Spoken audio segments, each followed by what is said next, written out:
In a town where the stars don't shine, CK and Uncle Bill feeling fine. Talking horror movies by the fire so bright, creeping in Kentucky on a chilly night. Snow is falling, yet the air feels tight, laughing in shadows in the moon's pale light. Uncle Bill's stories make your eyes go wide. Christmas gets spooky, but hearts open wide.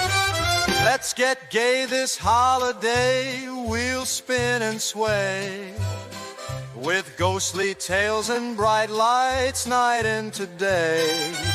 Dancing through Kentucky streets so haunted and gray. Let's get gay this holiday, hip hip hooray.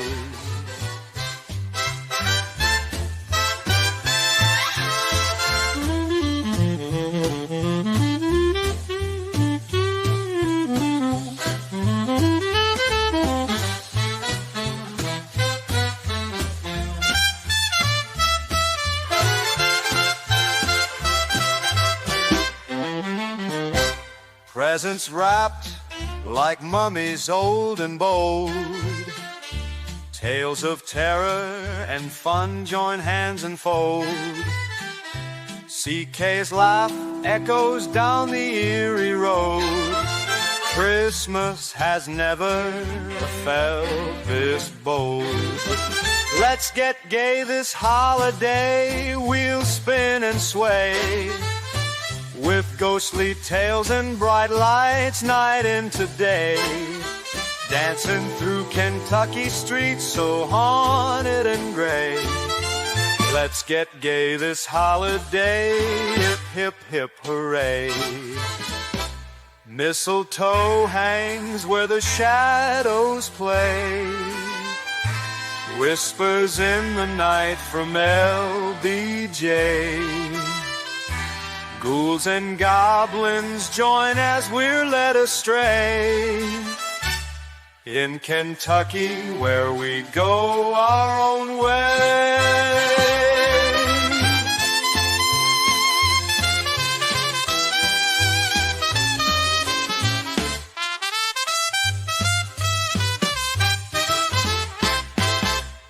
Oh, yeah.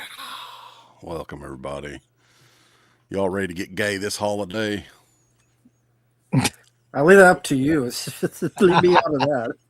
CK's ready to get gay as hell. Uncle Bill's born And ready. by that, So. we mean joyous, of course. Yes. It's going to be a fun show tonight. Welcome, everybody. We've got Ryan in here, Tom Atkins' great-grandson. Been remodeling for the last, seems like a couple years now. It's almost coming to an end, ain't it? Well, fine then, buddy. Fuck you. You going to leave out of here? I can't hear anything. Can you, Rambo? I can hear him, you, but and I can hear them. Okay, I can't hear them. That's weird. Look, get your shit together. You quit ignoring us. Wait. You can hear me, though? Yeah. But not them? That's weird. Nope. I don't know how that works. Can everybody else hear us? Let me leave and maybe join back. Yeah, is he using Firefox or Foxfire or whatever the hell it's called? Or Opera? Yeah. Opera. He's using Ask Jeeves. Fuck it. He's using a little penguin thing. What's it called? Linux? Yeah, Netscape Navigator version 1. But Rambo is in here as well from Rambo Rap for Life on YouTube and Friday Night Lives Bulls. So be a continuation of, I didn't get to check your show out. We had my demon nephew most of the weekend, so unfortunately I didn't get to participate, but looking forward to My Demon Nephew would be an awesome horror movie. Can you hear them now? Can you hear us now? Yeah. Oh, I shit. sure can. He's covered in pussy again, boys. Look at him. As Already. always, Yep. I am a pussy magnet. You guys know that. So what makes him a demon nephew? Just Do hearing what it. now? Your demon nephew. What makes him a demon? Oh, you just haven't met him yet. He's like 3.5 years old, nonstop. He's big into fighting and punching right now, so There you go. yeah. He's fighting you already? He's like Oh, Fit yeah. Finley, bulls. He loves Oh, to fight. He's like a little Fit Finley, yeah. He just needs a shillelagh. Wet Movie One says he heard Juby loves hot, wet anal on this holiday. It's got to be wet. Yeah. No one wants dry anal. I can't imagine you would. No. No, it's got to be extra wet. Look here. I loved Rambo's Oh, thank you. Badlands review. He hated it so much I couldn't tell if he was trying to be a heel. It's just an awful movie. Yeah. I And you're especially like the thumbnail for it. It had like Whoopi Goldberg in it. He looks like Whoopi Goldberg. I mean, got the hair and everything. well, they did have Silent Night, Deadly Night on in Pikeville, but the weather has been so shitty that we haven't really even talked about going or anything. I think it was like 14 degrees here today. But Damn. people are putting it out, like, so far, everybody seems to be putting it over. I mean, it's that type of movie's kind of hard to fuck up, really, but it can be done. Oh yeah, it can be done. I've seen it done many a time, but yeah. If they did any kind of like gore, any kind of decent, set pieces and stuff, they should be fun. Yeah. Were you wearing a Burning shirt on Friday, Uncle Man? I was, yeah. Why? Because I got it for $12. It was on It was sale. one of those clearance deals. So nobody would pay full price for a Burning shirt. Let's be That's honest. exactly right. That's where I got this one too. It's the same kind of deal. It was like It's the $15. Revenge of Harry Warden. That's the only way I buy horror t-shirts anymore. It has to be like between $12 to $15 on them sales. Like I'm not doing anything else. I don't give a shit what it is. I'll buy it if it's Right. cheap. Yeah, because the regular price on most of those sites are what, about $45 or $50 for a shirt. Yeah, just about that Which now. is Yeah. stupid. Well, they try to say, "Oh, we have official licenses as we go through," and that's why bullshit. Mm-hmm. So, yeah, tonight, like most roundtable shows, kind of anything goes. We could take questions from the chats, or like we were saying, it is the holiday horror season. So if you guys want to talk about any particular movies, like there was one that I revisited for the first time in a few years that I kind of wanted to talk about too, because I still think that this one is kind of underrated. Like nobody really references this movie. We lost Rambo there. He said he'd be right back. Okay. And kind of wanted to get the chat's thoughts on this one too, because I did revisit this one. To All a Good Night from 1980. Damn, I haven't seen that in a few years.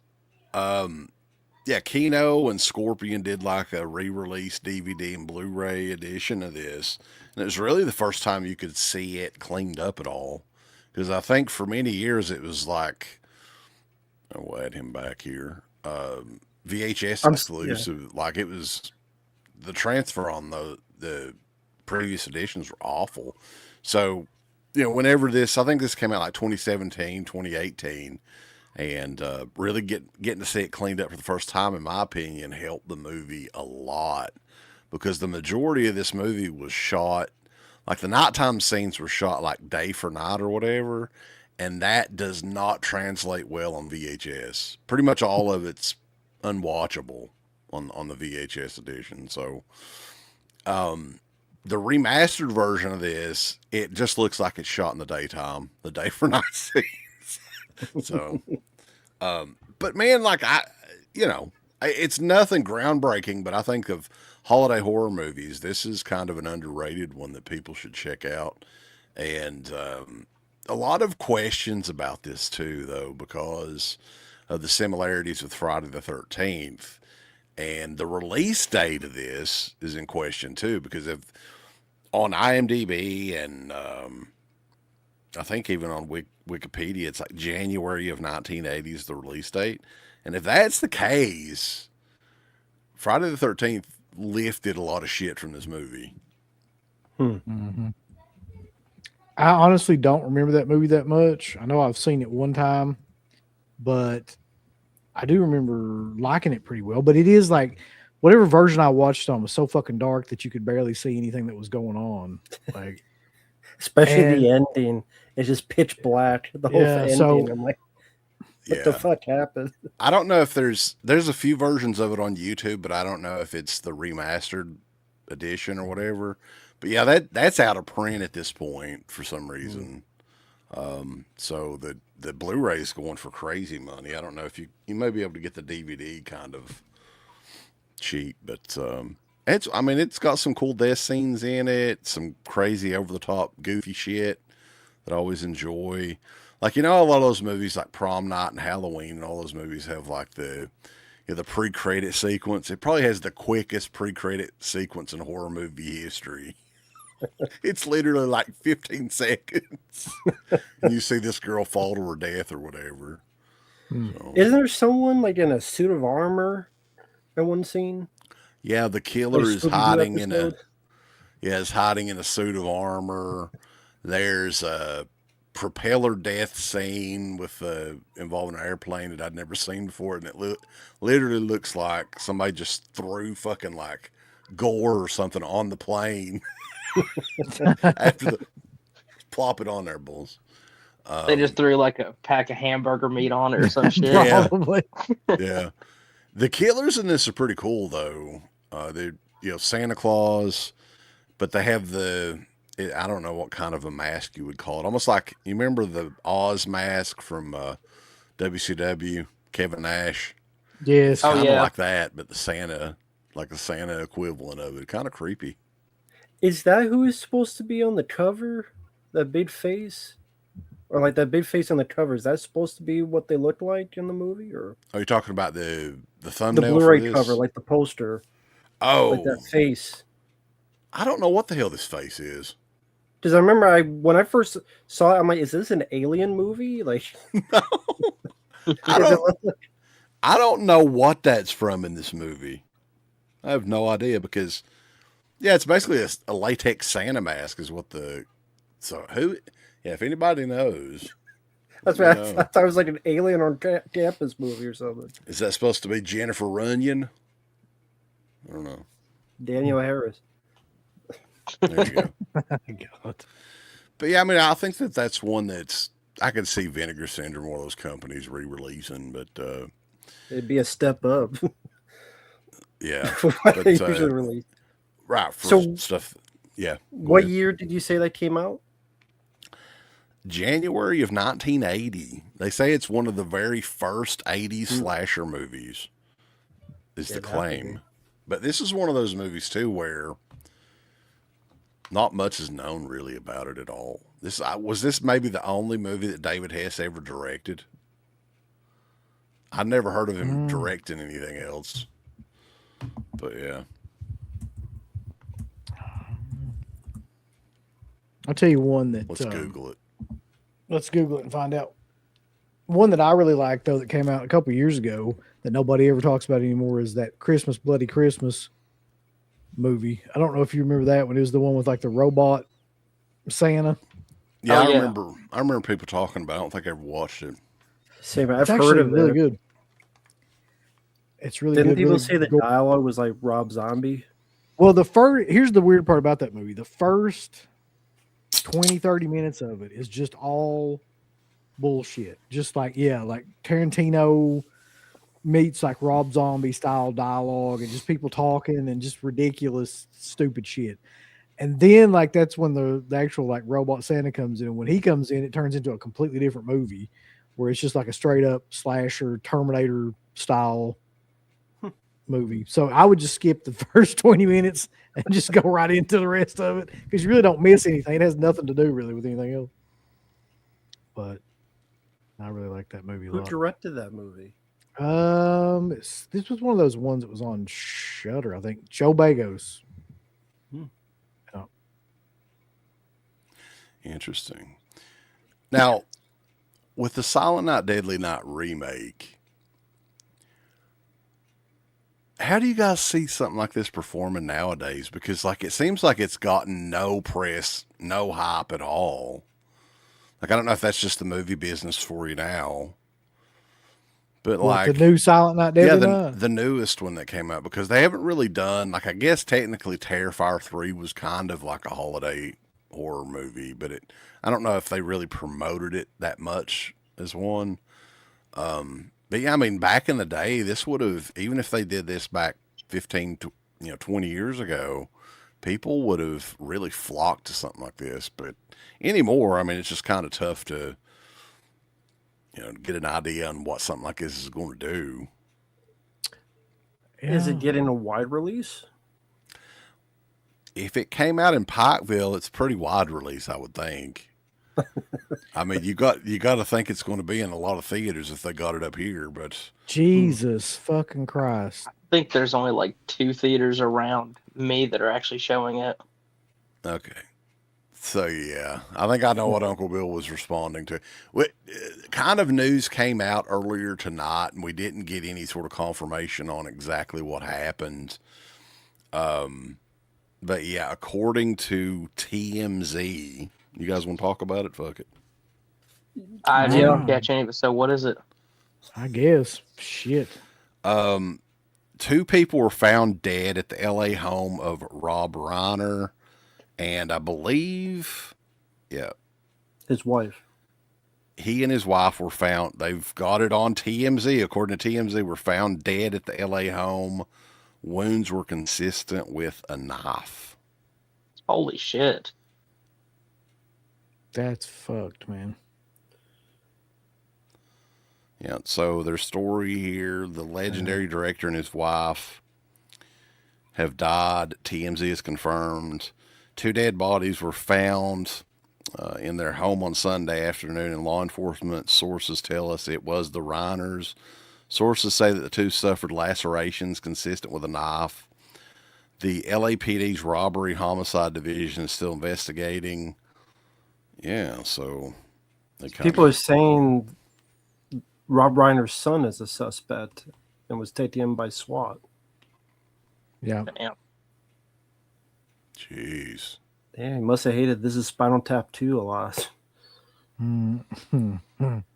Did Rob that's Reiner have such- anything to do with that one? I didn't even know.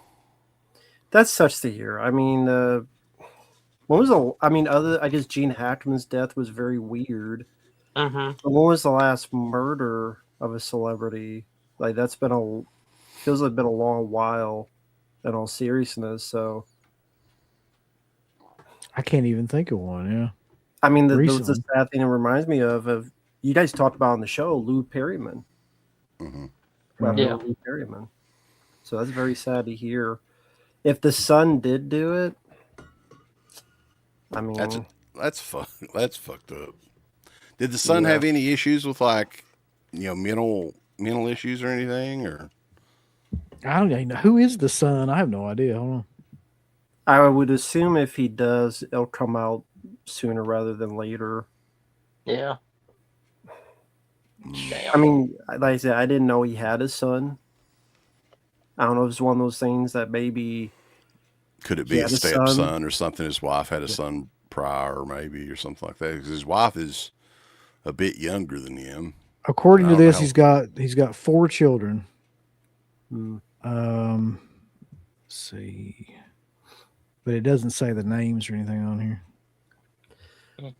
But that is terrible to hear. I mean, it's right around Christmas time, and yeah. Yeah. Well, I mean, Jesus Christ, though, man. Like, I was looking at like some of his films. I mean, the guy has directed probably 10 classic films too. I mean, just like one right after the other in the 80s. oh yeah, for sure. I mean, a lot of his stuff was like Stand By Me is one of my favorite movies. Yeah. Period. Right. It's a good one. And yeah, Misery, The Jerk, Summer School. Spinal Tap.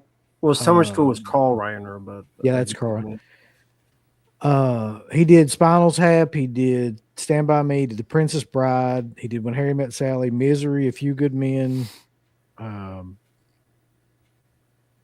Bucket List, which I actually liked. Oh yeah, Judd That's a Nicholson. good one. He did all kinds of shit. Yeah, I'm still pretty active, right? Yeah. Yeah. I mean, he just did Spinal Tap 2, I think, last year? Yeah, he was involved with that. Yeah. Yeah, was an actor way back to the 60s, it looks like. Jeez. Out of curiosity, was this in California? I would assume. Yes. Yeah, probably. There's like an overview shot of his house or whatever, so looked like he had a pretty gigantic house. Yes, I mean, obviously the investigation will be a while. They'd have to go into, did anyone try to steal anything? Was it a robbery? If nothing was stolen, then maybe it is something personal. And if that's the case, maybe that's why they must have had the son in for some reason, if that's the case. I mean, we'll probably not find a whole heck of a lot else out tonight, but that's pretty big. Not tonight, no. Yeah. Probably be later this week. We'll hear something.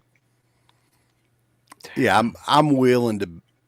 I don't know. I mean, who knows? Anything could happen, but like it seems like it may be some sort of issue where his son had some mental problems or something. You would hope, because his son's got to be an adult at this point, and it's not a normal act to kill your mom and dad. So, I actually worked with a woman for years who was a therapist, and her son was on drugs really, really bad, and he killed her and her husband, his mom and dad. He shot both of them in their home. Like, I remember that like yesterday. yeah. That's probably been 10 or 15 years ago now. But I mean, shit like that happens. It's always usually a family member. Yeah. To be honest. So it says here, Nick Reiner struggled with drug addiction in his teenage years, went through 17 different rehab programs, and was homeless for a while. Yep. I mean, if he's still using, I mean, I don't know if you spent time with people who have gone through long level. If so, have you seen, like, you could tell their mind is not the same anymore? Like, in a way, I think with that amount of time, there's got to be some type of brain damage of some sort with that consistent usage, I would think. Yeah, people, I don't know. It could have been psychotic. Anything in the world could have happened. And it couldn't even be him. Who the fuck knows? Yeah, true. Be something else entirely. I doubt it, but it could be. But it's all speculation at this point, really. So even the fact that it was, I mean, did TMZ say it was his son? There's a bunch of people on here that are just saying that they think it's his son. They say that the SWAT guys has brought him in, probably more than likely for questioning. Yeah. So I would say probably within. That's kind of weird, though. It'd be SWAT that'd be bringing him in. You know, that just seems kind of odd, unless if there was like a standoff. I was going to say, unless he was already in there or something. Yeah. They brought him out. Unless he was on something and wasn't acting right, and they had to take him down by force. You remember all the stories? You remember when bath salts was a big thing and all that shit Oh, come God, out yeah. about people eating like skin off of people's faces and shit. They were just so fucked up and didn't know what the hell they were doing. So who knows? I mean, was that a specific town or city? Was this like a countrywide thing? Bath salts? Yeah, that was like nationwide, but it was really common like in Florida. There was a lot of like horror stories coming out of Florida. we did want to bring our bath salts expert in here. Stuntman Mark. I thought he was our Jenkum expert. He's our all of the above. Well, he was big into the bath salts before. All right. Yeah. investigative reporter over here. Something Mark about bath salts. Let's go. Let's see. There we go. Oh shit! There we go. Nice. That looks cool. So, Mark, you ate bath salts when you were a kid? No, in my teen years, it was He my bought them at favorite Walmart. pastime. Instead of soaking his feet, he munched on them. That's right. But I don't know if you were in the chat before, Mark, but I don't know if you heard the Rob Reiner situation. I saw that. Yeah, Okay. that is so bizarre and just it's awful news. I mean, it seems like every other week or even every other month we're just hearing about something really awful happen to like these. You guys saw the Peter Green thing? Like that was Yeah. I had no clue he was an addict or had any sort of substance abuse issues. So that was a big shock to me. Well, a lot of the time they'll try You to just keep really it, never know, man. You never they'll know people. try to keep it, underground, unknown. A lot of this stuff, even when people were like Wes Craven, when he died, nobody knew that he had cancer or anything. True. So a lot of people were private about that sort of, disease, which addiction, in my opinion, is disease too, regardless of what some people think. But yeah, man, that sucks. I guess we'll find out more as we got people popping off here, on and off here all night. But Mark, do you have any favorite holiday horror movie that you wanted to talk about on here? Because I already brought up To All a Good Night. Everybody loves that one. Well, you said you talked about this one already, right? To All a Good Night. Yeah, you can talk about it a little bit because I rewatched it shortly before the show. So, yeah, this one doesn't really get talked about a lot. It's pretty hard to find now because I know that version you have right there is out of print. Was that the Scorpion release? yeah, it's the DVD version. They did a I Blu-ray guess that's too. from Germany. Oh, Mark's is from Germany, I'm Yeah. sure. Is that from Oh Germany? yeah, 100%. yeah. It's Fucking this- but hey, course, they sure. actually put shit out over there, so I got to support it. But half your fucking he- collection is from Germany. maybe like 20%, 25%. He loves Deutsch- them damn it's- Germans. It's like Deutsch Allen Goodnightenhausen. Some shit like that. Exactly. The title. That's how it sounds too. You gotta switch the audio. Yeah, I wish we had some features on it from Hess because I would have loved to hear him talk about it. You get a interview with the girl, Jennifer Runyon, but she doesn't go into too much deep detail about the film, but this is a fun one. It's a precursor to Silent Night, Deadly Night. You've got the Santa Claus killer and everything, and some really fun kills. I enjoy the film. I always like that ending because the first time I saw it, I really didn't see that coming. The similarities with Friday the 13th is kind of interesting too. That's what I talked about because technically, if the dates are correct, this one came out before Friday the 13th. Who knows if that's accurate or not though? Because like you were saying, not a whole lot is known about this movie really. Right. And if that date is correct, so it precedes Silent Night, Deadly Night, wouldn't it be one of the first slashers with the Santa Claus thing? Was Christmas Evil around that time too? Wasn't that 1980? It was afterwards though. It's after. Yeah. It was later in the same year. Yeah. But like we were saying, I mean, who knows what the day? Like, evidently this had some sort of small theatrical run because they did find a print to clean up, and it's a night and day difference between this version here and the VHS, which was pretty much unwatchable, a lot of it. So yeah, but yeah, as far as when it played, who knows? I mean, there's dates out there, but I don't know if that's accurate or not because I've seen shit all the time that's total bullshit on IMDb and Wikipedia. This is true. Yeah, I have as well. And speaking of Silent Night, Deadly Night, any of you guys seen the remake yet? No. No. No, What about you, Yeah. Mark? we could have seen it had it not like snowed a bunch and then got to be 10 degrees outside. No, I haven't seen it yet. I've seen a lot of praise for it. People seem to be liking it, so I guess that's cool. I don't trust people though. I want to see it for myself. Yeah. I mean, the scene that I saw, it was fine. It's nothing's gonna live up to the original movie, or at least the first two, in terms of like fun or anything. I mean, it's not like those are masterpieces, but they do have that gritty exploitation feel, especially the first one. I love both those films, man. I could watch that like I do watch it every Christmas, like both of them, because they both are just crazy in their own way. I mean, you can honestly just watch the second one. yeah, You and you could. get the first one and the Yeah. You get the You best get the- scenes from the first one. Right? You cannot watch the third one. Or the fourth I- one. yeah. Don't The ones even. with a toy on his bother. head. Although the fifth one, I kind of like appreciate the fifth one. You got Pedo's Toy Store. That alone to me gives it a thumbs up. I mean, come on.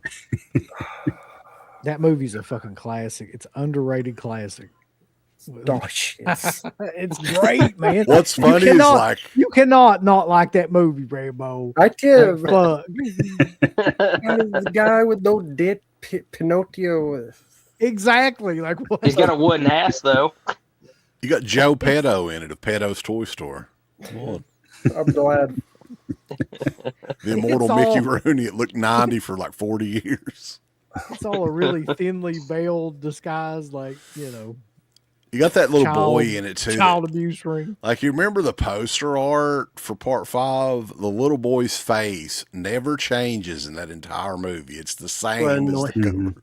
That's why it annoyed the piss out of me. I just wanted to take that kid. I'm like, wake up! Don't through a fucking window. This one makes its way into my rotation now. Really love Christmas. Michael Bill was Bloody just talking about that. What's that now? The Oh, robot. Christmas, Bloody Christmas. The Oh no, robot. that's, Yeah. yeah. The That was the German one I was- 4K. German fucking Hey, it's not out on 4K here, so I gotta. German is that 8K. seriously another German It was. Of course it was. release? Like, come on now. Those Smart. German ones have those giant like box 18s on there. Whatever. That's a dead giveaway. It's German. That's why he Yeah. works like 22 hours a day is for all these German releases. You got to pay those import and tariffs, man.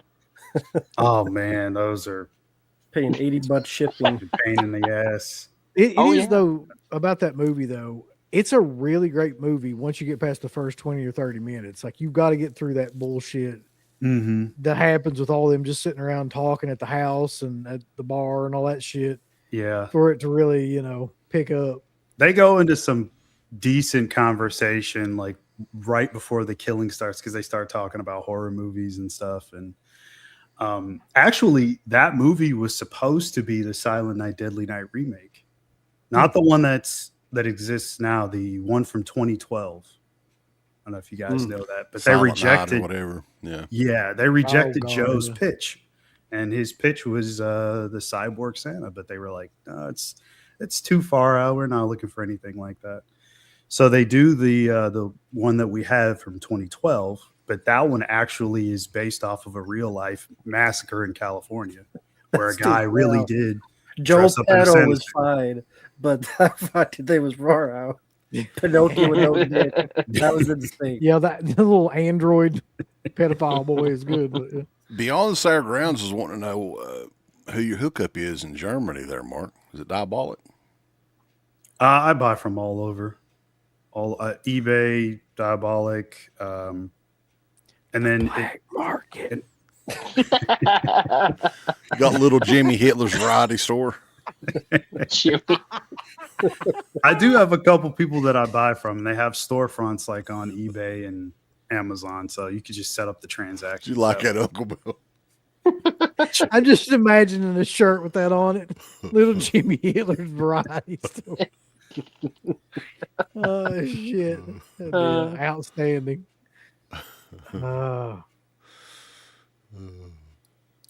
But yeah, a lot of people are bringing up the Rob Reiner thing. We did talk about that a little bit earlier.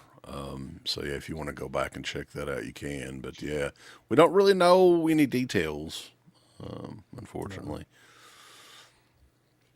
A Tinchy fan, has Deadly Games been mentioned yet? We have not mentioned. I was on the actually going to show. mention that one. That's Yeah, one of my picks. Go for it, man.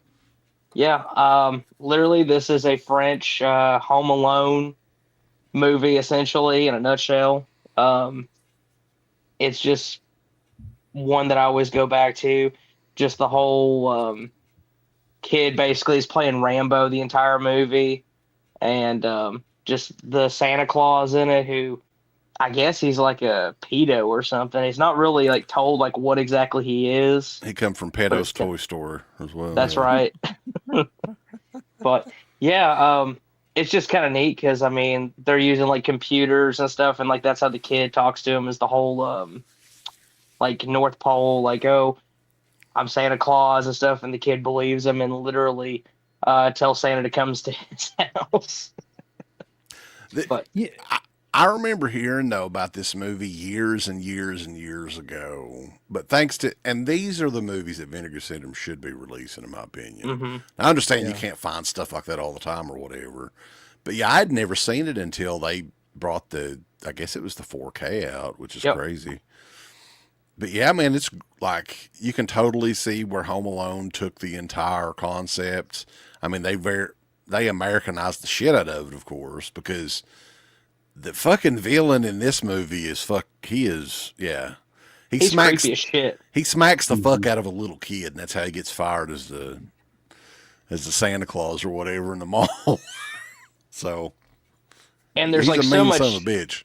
there's so much tension to it. One part where the grandpa, he's like a diabetic and he's hiding in a suit of armor and he needs his insulin and shit. Like that's a very tense ass scene in that movie. Yeah, it's got a lot of really cool scenes like that. You gotta, I mean, let's be honest, they had to have stolen some of that for Home Alone. I know a lot of people bring that up, but it's Yeah, because just, it was the next year. I think it was just the next year's when Home Alone Yeah, was that's made. when Home Alone came out. But yeah, the kid kind of idolizes Rambo as well, so it makes a lot of that make more sense, really, with the booby traps and everything that he's setting up around the house. Oh, can y'all My still kind hear of me? kid. But that movie's a lot of fun. Have you seen that one, Rambo? Yeah, I saw it well before Vendors. It's funny. My friends and I will like go through IMDb just to find like what little known films we haven't seen yet, and then this came up. This is before Vendor Syndrome's had to find like a website, and then had to like find another place to download the subtitles so I could actually understand what they were saying. Oh shit! But Damn. this was like a VHS copy, and I saw it then. But yeah, I really enjoy that film for the reasons you guys said. It was very unique, well directed, some good, interesting shots the director came up with. Did the director try to sue, or he just was verbal and being pissed off with them, with the Home Alone guys? I don't I know. recall something about that. I think he sent them like a cease and desist or some shit. Yeah. I mean, as much money as Home Alone made, I would definitely be suing them. Like that would be. I mean, yeah, I'd be finding somebody. I wouldn't roll over. I'd be calling Grover. You know what I'm saying? Right. Well, the wild part about that movie though is how well it's made. I mean, how Yep. well it's filmed, the cinematography and everything. Like, I mean, when I first watched it, I was not expecting it to be that good, that well made. I was expecting like a low budget foreign film that you always see that, you know. It really does benefit Right. from 4K. I mean, Yeah. there's some of them that's questionable that come out, but yeah, that one definitely, like, it looks great. Yeah, like you said, there's some really good looking shots and camera work and effort put into it. You think it's just gonna be some little trashy sledgehammer whatever type of movie? No, I didn't expect it to be as bad as fucking Sledgehammer. Now let's No. not get carried away. Now, Jesus. Come on. It's not as bad as like Things. Well, nothing is. was If I ever there see a any? movie like that again? Was there any release before the Vinegar Syndrome release in any country of this one? Because I don't remember hearing anybody talk about it if there was. I remember VHS maybe overseas, but I don't ever remember seeing a DVD of it. Yeah. Yeah, me neither. The other one that I mentioned from time to time on here, Bog Zombies brought it up, is the Fortress film. Now, this is the one with Rachel Ward. It's kind of like an Aussie, like thriller, kidnap thriller, sort of underground layer movie. And yeah, there is a killer Santa. Like, I think a lot of the masks in it are like president masks, and there's one that's the leader is the Father Time or whatever, the Santa character. That's a good one, man. I'm hoping somebody actually re-releases that, but I think that might be along the lines of like what The Hitcher was. Like, I think it's an HBO movie or something. Mm. And there's always issues with those for whatever reason. Well, maybe Netflix will buy the buying HBO and everything else. Netflix classics on DVD coming. Has there been any other news about that? I haven't heard anything else. I know Paramount, like that was the rumor that they were going to try to buy it. Yeah, Paramount wanted to do a hostile takeover, 100 billion, which is weird because they're not even worth 100 billion. Like Paramount's worth like a couple billion. They owe a lot of money. They slung their dong on the table though. They were like, "Buddy, we're gonna buy it." Isn't that funny though? If you miss your phone payment by $1, they shut your phone off. But hey, if you owe like $2 billion, yeah, well, here's more money. Yeah, it's Funny how that goes. a big fan. Your of that. dollar on a phone, fuck your phone. Fuck your phone. Yeah. But, Turn your lights off. You So, didn't pay bitch. enough, buddy.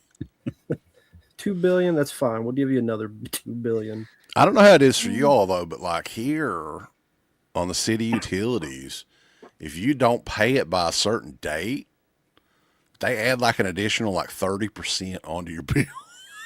Ooh, Be like a 30% late fee or something like that. damn. And it costs more here to pay shit. They want you to write a fucking check for it. Who the fuck writes checks anymore? I couldn't figure that out either. Yeah. If you want to pay with a debit or credit card, it costs an extra fee. Oh, I hate shit like that. Yeah, like our water is like that. So there's like a processing fee for any time you use a card. Same thing with I think it's also our electricity as well. But yeah, it's so freaking stupid. But you could do like the whole like where it just like comes out of your checking or whatever, like, and there's no fee doing that. I don't know. Rob Reiner has murdered two Well, people. What? I don't think so. What? So I don't get the check thing. No, no one pays with checks here. Well, here in Eastern Kentucky, checks are still a big thing, boys. You can get away with some People dastardly buy shit with groceries. checks. People buy groceries and shit with checks still. So Oh God. Yeah, everybody above the age of like 65 pays with checks and only checks. Jackson, did Wow. you just get in here a minute ago, buddy? We've already been through all this, and Rob Reiner didn't kill anybody unless he like killed a bunch of people and stabbed himself. I don't think so. Yeah, well, the whole Rob Reiner thing, hey, we'll have to wait and see exactly what all went down with that. But, yeah, I don't know. I was going to bring this up though. So a couple days ago, Rolling Stone released its list of like the top horror films of this year, Oh, and I was just going to read through them and see what you guys thought. Oh, great. You ready for this? This is gonna be good. Oh yeah. So it's not in any particular order, but Weapons is one of the first ones on there. That was one of their Rambo and Mark. I didn't mind Weapons for what, I mean, for a 2025 horror movie, You shouldn't expect anything more than a movie like that. I mean, it's about as good as But it gets. it's better than Halloween Ends. That's all I can say. Yeah, it is better than Halloween Ends. Oh, What yeah. isn't though? Yeah. I mean, Can't take the rag for that. I could feel Maybe gonorrhea or something. About the only thing I can think of. feel my old man taking a shit. It'd be better than Halloween Ends. But that's weapons. I don't know. Weapons is not to me is not like that guy mind running down blowing the film. street going, I do think Weapons was slightly better than. It wasn't the same guy that did Barbarian or whatever. Yes. Yeah. Yeah. I think it was slightly better than Barbarian. I didn't like either one of them. I mean, but I really didn't like Barbarian, so I'll give you that. The other one was 28 Years Later, which I think is an okay film until the end, and it just fucking completely derails. I'm never watching that movie. I'm fine. There's Never no seen it. reason to, really. Then you got Sinners, of course. That's got to be on there. It's mandatory. I'm going to try to watch it, but I really don't want to. I mean, it looks like something I just never would watch, but too many people went on about it, so I will check it out at some well, point. if you like dancing. Come on. I couldn't believe this one was on here because I've heard a lot of people say this is horrible, but David Cronenberg's The Shrouds was listed on here. So I don't know. I haven't seen. I've that heard one. mixed things, so I haven't seen it. Another movie I hadn't heard about was Presence. Steven Soderbergh, contemporary haunted house movie. Oh, isn't it Steven from the? Soderbergh. It's like from the spirit's point of view or something. I think It's Says like from the ghost's point of view. they framed the whole thing from the point of view of the ghost. Yeah. Yeah, they Yeah, already I did remember that. that. It was called The Ghost Story. It came out about 4 or 5 years ago. He didn't. Steven Soderbergh's one of those fucking guys that loves smelling his own farts. God damn. Give it a chance, buddy. Let's watch it and see what happens. Then you've got Good Boy, which is a film that takes the point of view of a dog that's trying to be murdered, I believe. Yep, that's the one. What? Yeah. Yeah. I haven't seen that one either. I just remember the plot. Like, Jesus Christ. and I heard Be a some good people double say they, feature for you. I heard some people say they wanted to put the dog up for like an Academy Award or something like that. Well, That sounds like a double feature with that and Skinamarink. Yeah. I think Yeah, that was Hell's the director's double dog, feature. by the way. That and The Hills Have Eyes too, I guess. Let's see. And then the Guillermo del Toro Frankenstein movie, which I'll never ever watch. I have no interest in watching it. What did I'll Guillermo never- del Toro do to you, man? Dude? Do you like his films? Like, have you seen? I mean, his not shit? really, but I don't really go out of my way to like. I just don't care. I mean, I can't stand whatever the fuck that stupid fantasy world, like everything, left. some big practical of makeup effects bullshit, and like it's like an extended version. All these films are like an extended version of Nightbreed or something.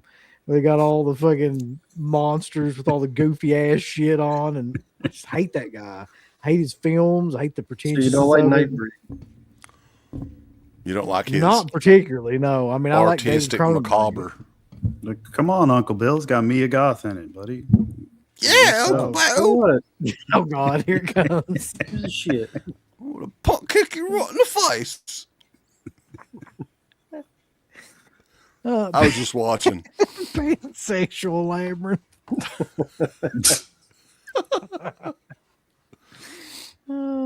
I was just watching this cassette tape, right? 1993 WCW, man. Charlie Norris versus Big Sky on a pay-per-view match. Charlie How fucking Norris. killer is that?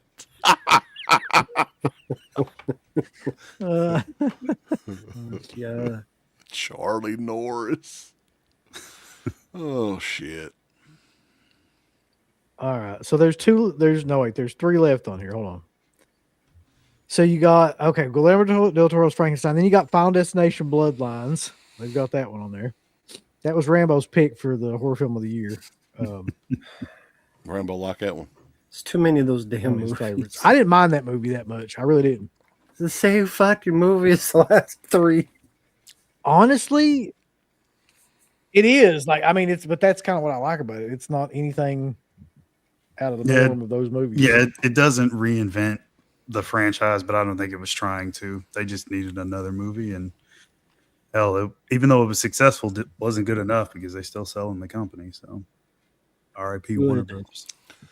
I just think Probably that movies in general, though. I mean, it's not. Of course, the quality of the movies are not what they were even 10 years ago. But just the way that people watch movies now, man. Like, I think, as much as people shit on who was the guy that was talking about Netflix and, the movies, people just don't go to the movie theaters anymore. That's not really an opinion. That's a fucking fact. People just don't. Yeah, that's true. I mean, every time we go to the movies, the same thing happens, by the way. Savannah will always be like, we got to get tickets like online because it's going to sell out. I'm like, it's never going to sell out. I don't give a fuck what it is. Like, we went and saw that new Wicked movie on the day that it came out, and it was like maybe halfway full. Like, nothing is selling out. No. I don't even understand why she worries about that shit. I think what hurried it up a little bit too was the whole COVID thing, to where like a lot of stuff was pretty much streaming the same day. And now the streaming and everything is like, it's 2 weeks after usually the movie debuts in theaters, it's on streaming to rent or buy or whatever. Yeah. When that happened, the pandemic, and people were forced to stay at home, there was a good consensus from the general public of, you know what, staying home actually isn't a bad thing. I think there's a lot of people that did not miss the theater as much as they thought they would.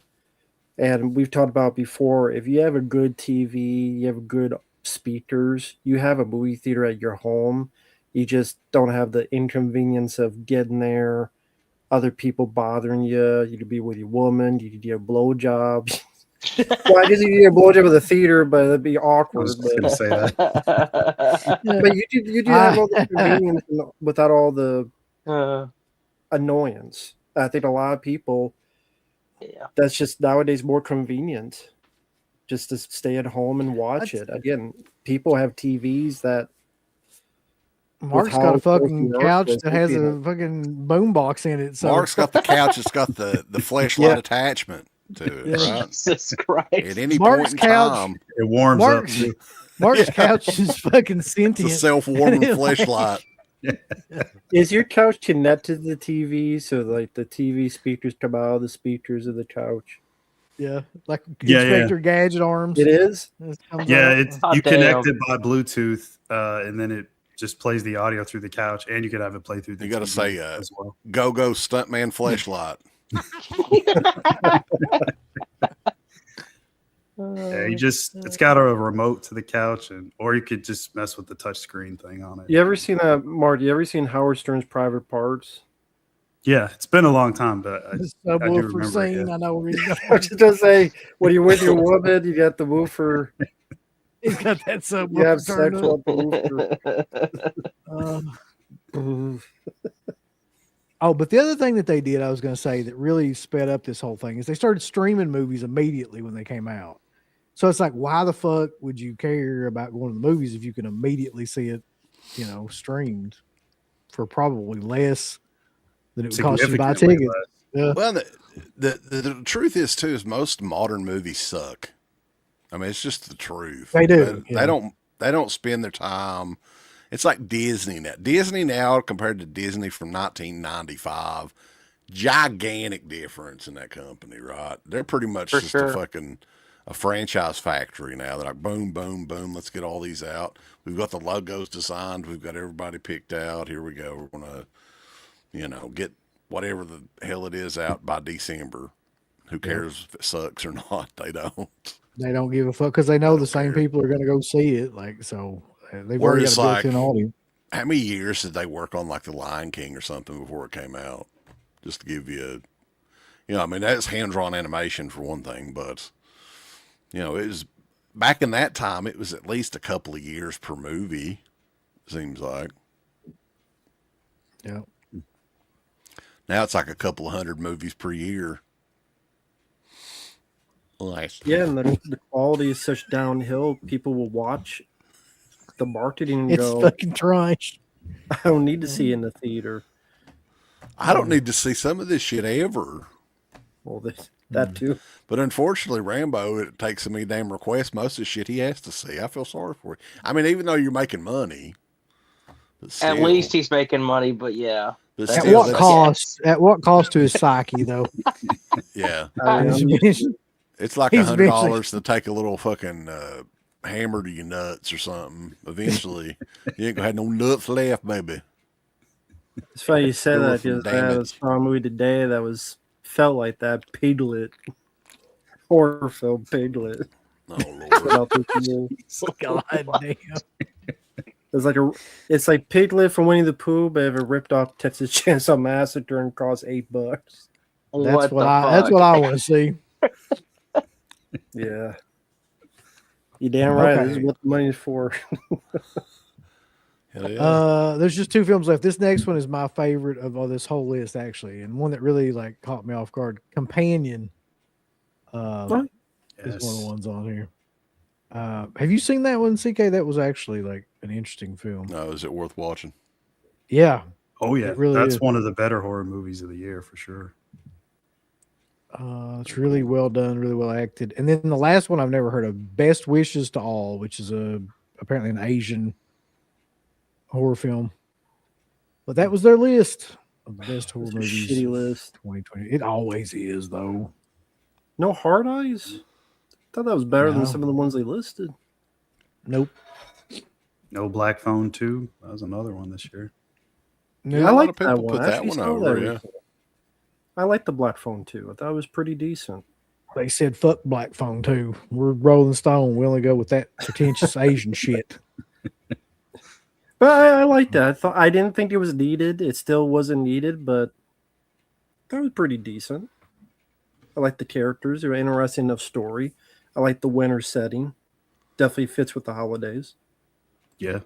Yeah, it was good. I didn't mind it Jackson either. Jack's got an interesting one here. Do you guys like olives? Or are y'all weird about No. olives too? I fucking No, I hate like olives. I don't Who eat likes olives? Not me. God. If you want to eat what I think probably a marker tastes like, then yeah, have an olive. Like that's the one, like whenever I get a frozen pizza, like I don't mind the Supreme, but I take every fucking black olive off of that shit. I can't eat it at all. Can't you tell them to make it without the olives? Well, not if it's Oh, you get a already frozen made. pizza with it? Yeah, frozen pizza. Why don't you get one that doesn't have olives? He 'Cause goes that's- to the grocery store. He's like, take your fucking olives off that pizza. Go up there and check out. I want to buy this pizza, but I want you to take these fucking olives off of it now. But that'd be killer if you could. If you Unfortunately, like with most of those frozen pizzas, the Supreme, the DiGiorno is only what my wife will only buy the fucking DiGiornos, right? And the Supreme is the only, like it's either black olives matter, not to me. I'm not. It's not just the black olives though. The green olives suck as well. Yeah, there's no color of olive that's worth a fuck. Mm-hmm. But yeah, with DiGiorno, they just have the Supreme and they have pepperoni or meat lovers or cheese or whatever, and that's pretty much all you got to choose only from. DiGiorno's, you said. Yeah, It's She only not. buys yeah DiGiorno's. she's picky about that sort of thing. Yeah. Ah. So of those horror films listed, what would be the? I mean, you mentioned UB. Companion was your favorite. Yeah. What about the other guys? Is there one that's a favorite of this year? Out of what they listed or just anything? Either one, if you can find one. Well, Companion would be one for me. We mentioned Black Phone 2 just now.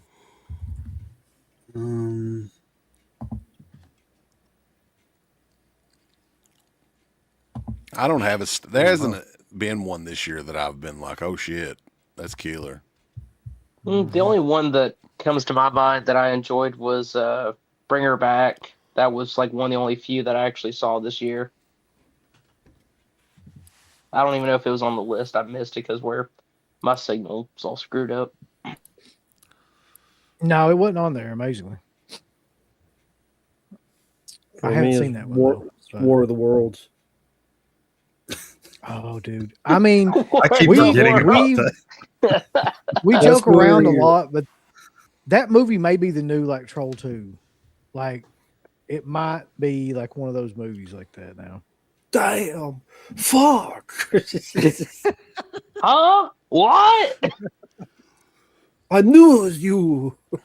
Well, that's an Amazon exclusive, right? Did that ever come Yeah. out anywhere else, or is it just Amazon? It needs a Amazon. 4K. It needs a Mhm. German Blu-ray with Ice A Cube's face. VHS. Needs Ice A Cube's face, a DVD. confused screen, German 4K Blu-ray that Mark can buy. You can buy that. Eduardo, What about the monkey? Nobody's talked about the monkey.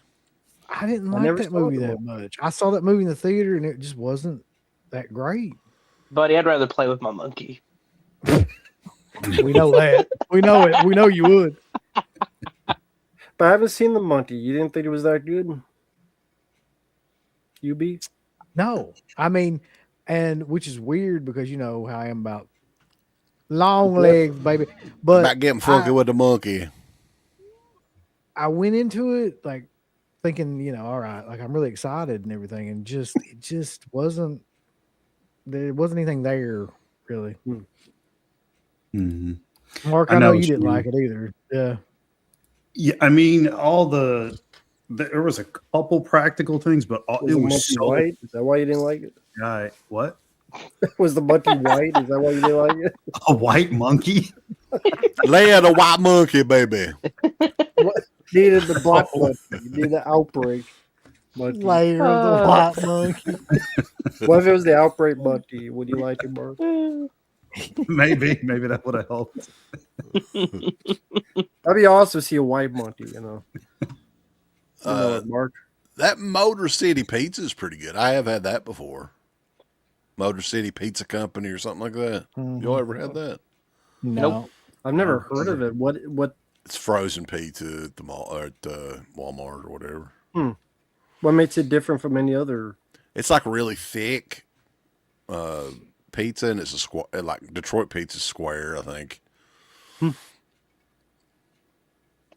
So, what's everybody's thoughts? Because people keep bringing up Hard Eyes. I know that like you liked it, Rambo. I liked it. It was like one of Never my seen it. picks. Never have seen it either. Mark hated it.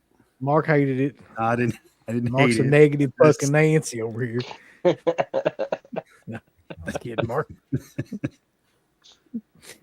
I thought it was the dialogue was pretty. Like I thought the two leads were pretty good, and as a slasher film, I mean, I've compared to like all the Scream ones that came out recently and all those, they had a bit more effort into it compared to those. At least Well, for see, me. that was one of my issues with it. I thought it was way too much like Scream. It was better.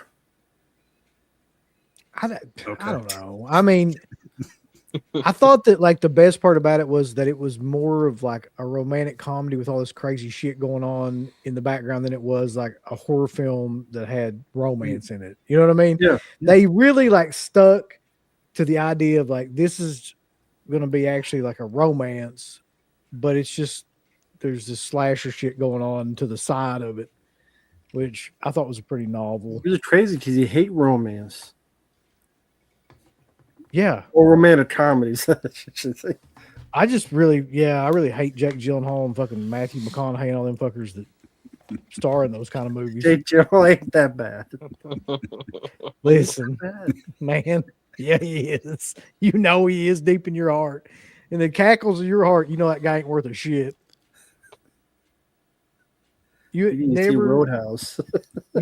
you cannot think of one decent scene from Jake Gyllenhaal, and we know this. Pussy. I just think of movies. I don't really think of Our scenes. shot of a pussy's eyes. Only on Dead Pit, boss. Only on Dead Pit.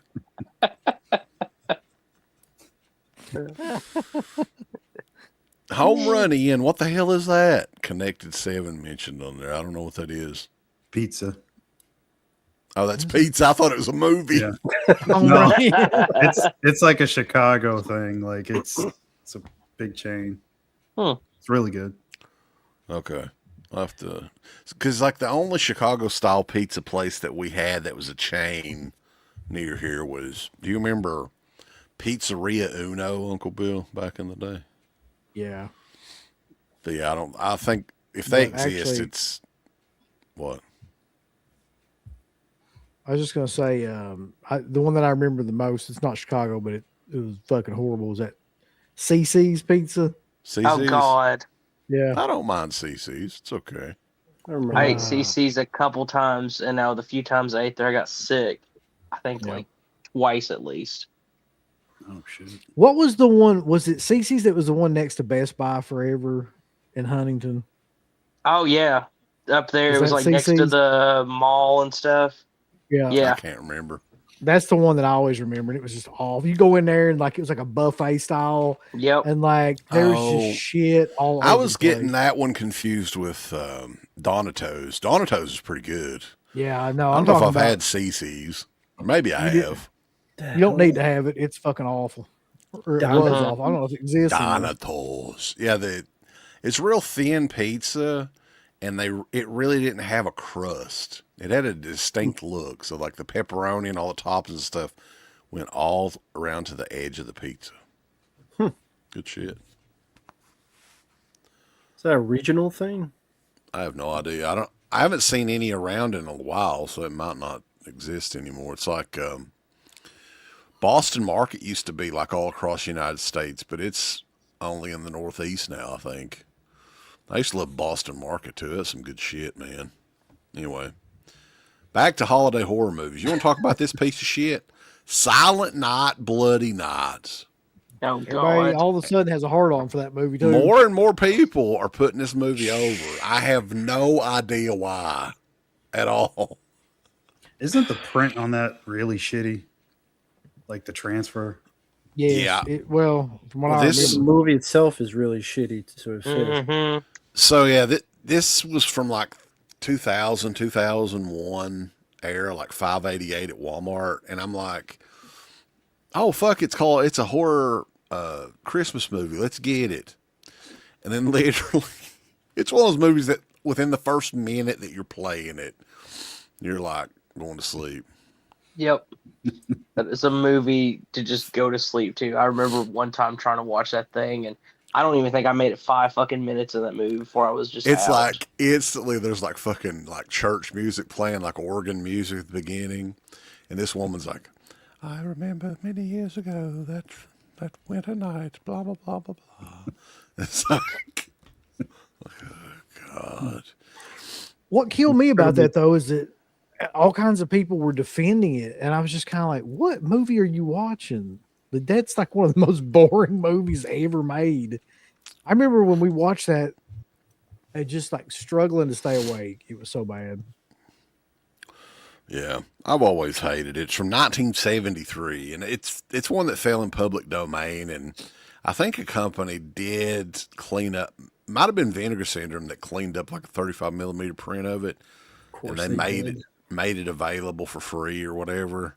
But yeah, it should be for free because it's fucking terrible. Like I would feel bad to charge somebody for such a piece of shit. They should pay you to see it. And I don't get it, man. Some people like it. I don't understand.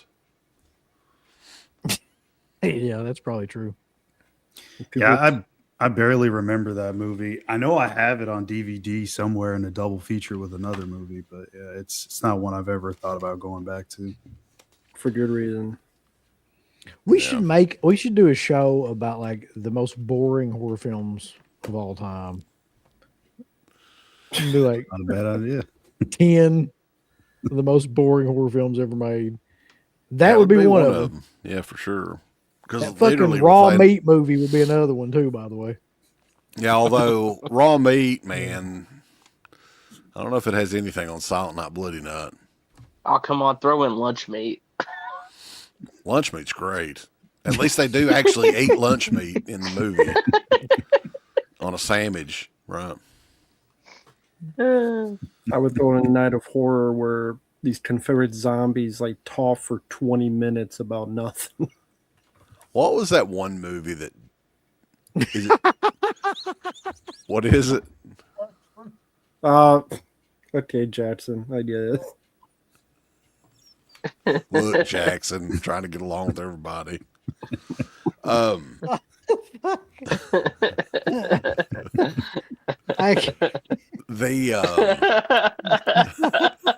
God damn.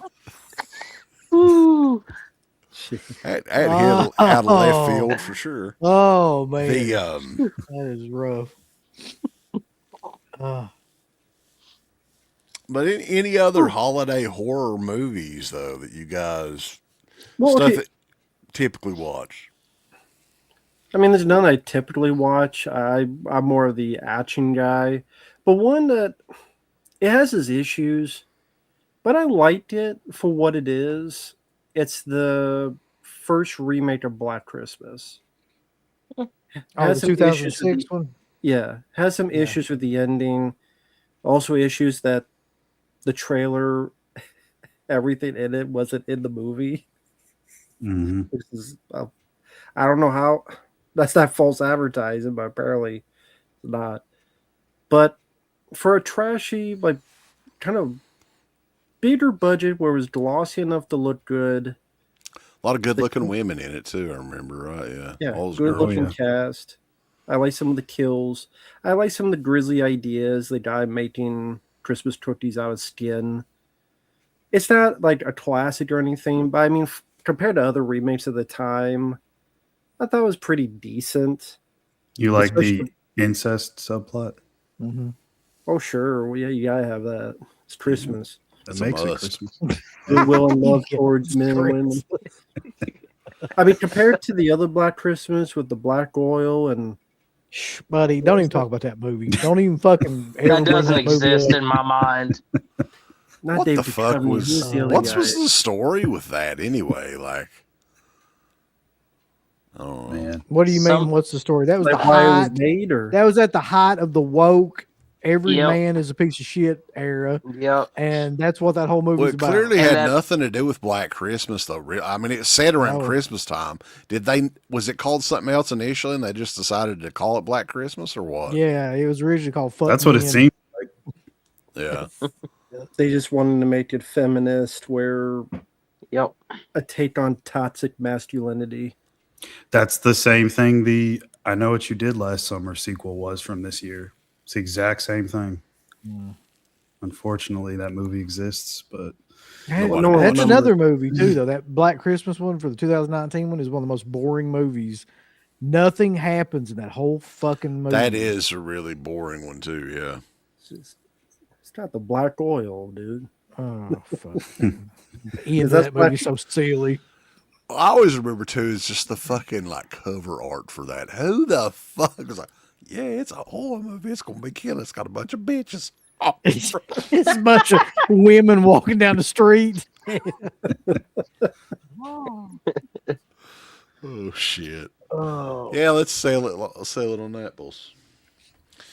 All right, I got another one here for you, and this one needs a special edition soon. We need this in 4K. Bill Goldberg, yeah. Santa's sleigh. Right. oh God. From I can see like 2005, Vestron putting that 20 out. 20 years of terror with Santa's But do you sleigh. feel with that, like the beginning kind of blew his load a bit early, and then the rest of it doesn't really work as well as that? Yeah, it definitely new- starts off on a high, but yeah, like kind of. Who was the director of this? I don't think that they did a whole lot. Because that opening, you had Fran Drescher and I think James Caan somehow. Yeah, he James was the father.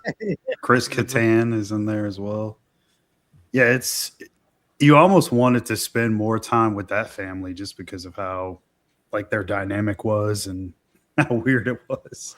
David Steeman? Who the fuck is that? He probably didn't do much else. But aren't you surprised that nobody has tried to re-release this? Like Lionsgate probably still owns it. I mean, they're doing fucking just random movies now in the Vestron line. Like, why not do this? Yeah. I mean, Like, it'd definitely be a way to market and sell it for the slasher audience, maybe the wrestling audience. Although, I mean, Goldberg, he's a pretty big crybaby nowadays. So I don't know. That's true. But Bill Goldberg. This is when he was still being called Bill Goldberg, though, too. Yeah. what if they did a sequel to Bret Hart, Hitman Slay, or something? Or Valentine's Day, and Bret Hart's the There you go. Hitman Valentine Killer or something. Santa Slay is on Amazon in high def, and it looks pretty good. Well, And Bret Hart stopping it from getting released. He hates Goldberg that much. He's like, no. well, Bret Hart's latest thing is talking about Vince McMahon and HBK being butt buddies. He's lost his mind. That's so great, man. He was serious too, is what was a funny thing. You don't think there's a chance that could be real, Mark? No, not in any way, shape, or He form. did say he was a lady boy, whatever Shawn Michaels song was saying. Kevin Nash claims that there was really no opportunity at all for that to ever happen. Same with That's what he Cornette. claims. Cornette said that too. Well, Vince had time to shit on faces, play with.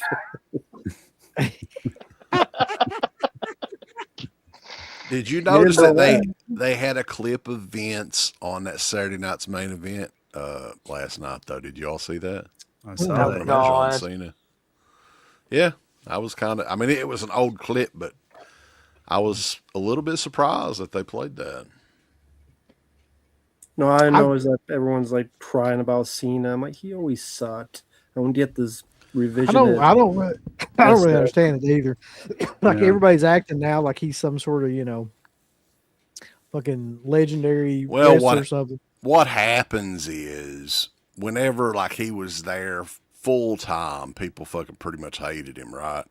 But then he became one of those special guys that came back every once in a while. And yeah, they always cheer for people like that. That's just the wrestling audience. That's how it is. If somebody's there's every week, they don't really care as much. But if it's like a, once every 3 or 4 month thing, like Brock Lesnar now, like it's a huge deal if he's there. But to boo the finish though, when that's the way it should have gone down, like why are they angry about a finish that was the right way to go?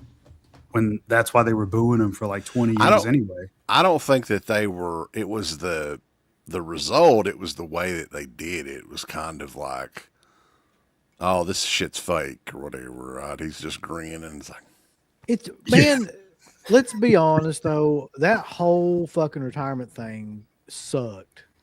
Like that was some of the worst booking I think I've ever seen in my life. They could have done anything else other than what they did, and it would have been better than that. None of those matches made any sense really, with the exception of maybe one.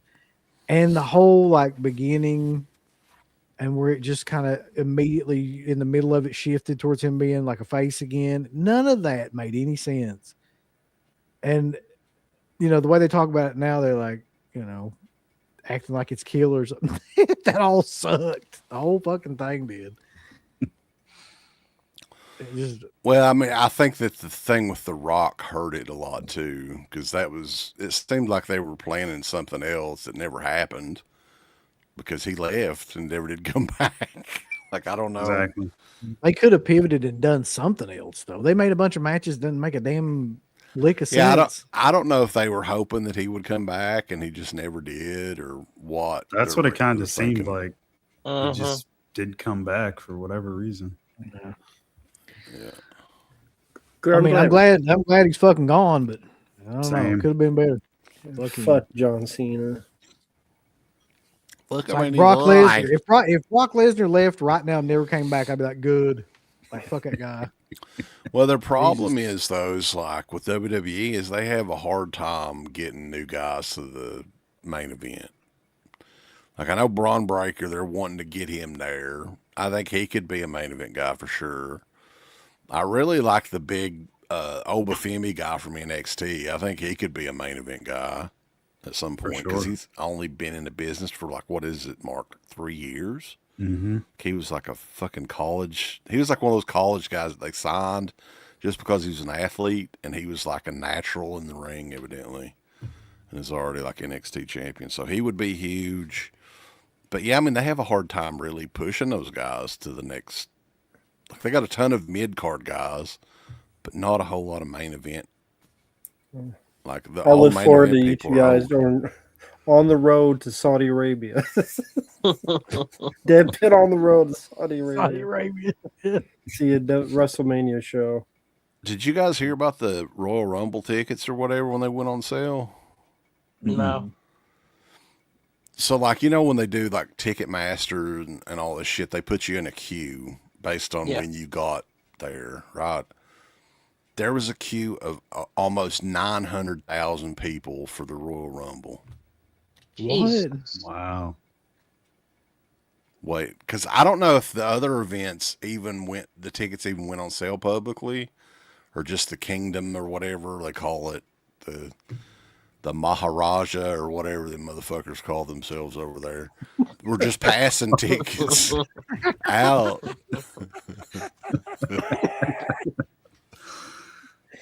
The Sultans. Yeah. The Sultans, yeah, Where's the Royal Rumble at? the Calabash King or whatever they're called. It's in Saudi. Yeah, the Riyadh Regency or wherever it's at. I don't know. The Riyadh region. Is that a real fucking thing? I have no idea. Hezbollah all day in. My thing is this though, man, and this is what WWE is now because Vince McMahon is not involved. It's a business. You got, it's all part of like a larger company. They're going to go where the money is, and that's obvious. Mm-hmm. And nobody has more money than them goddamn Saudi Arabian people. Oh yeah, And that look, I this is my prediction. They are going to own WWE before it's all over with. Oh yeah. And then at that point, it's going to be all over. It's already over, man. Let's be honest. Well, Wrestling fucking sucks. it's close, but whenever that happens, you're going to have all this shit's going to be in fucking, I don't know, where some other cities over in Saudi, Riyadh and Alibaba or wherever.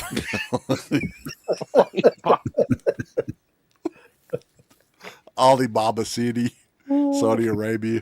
The Alibaba Invitational. Yeah. Yeah.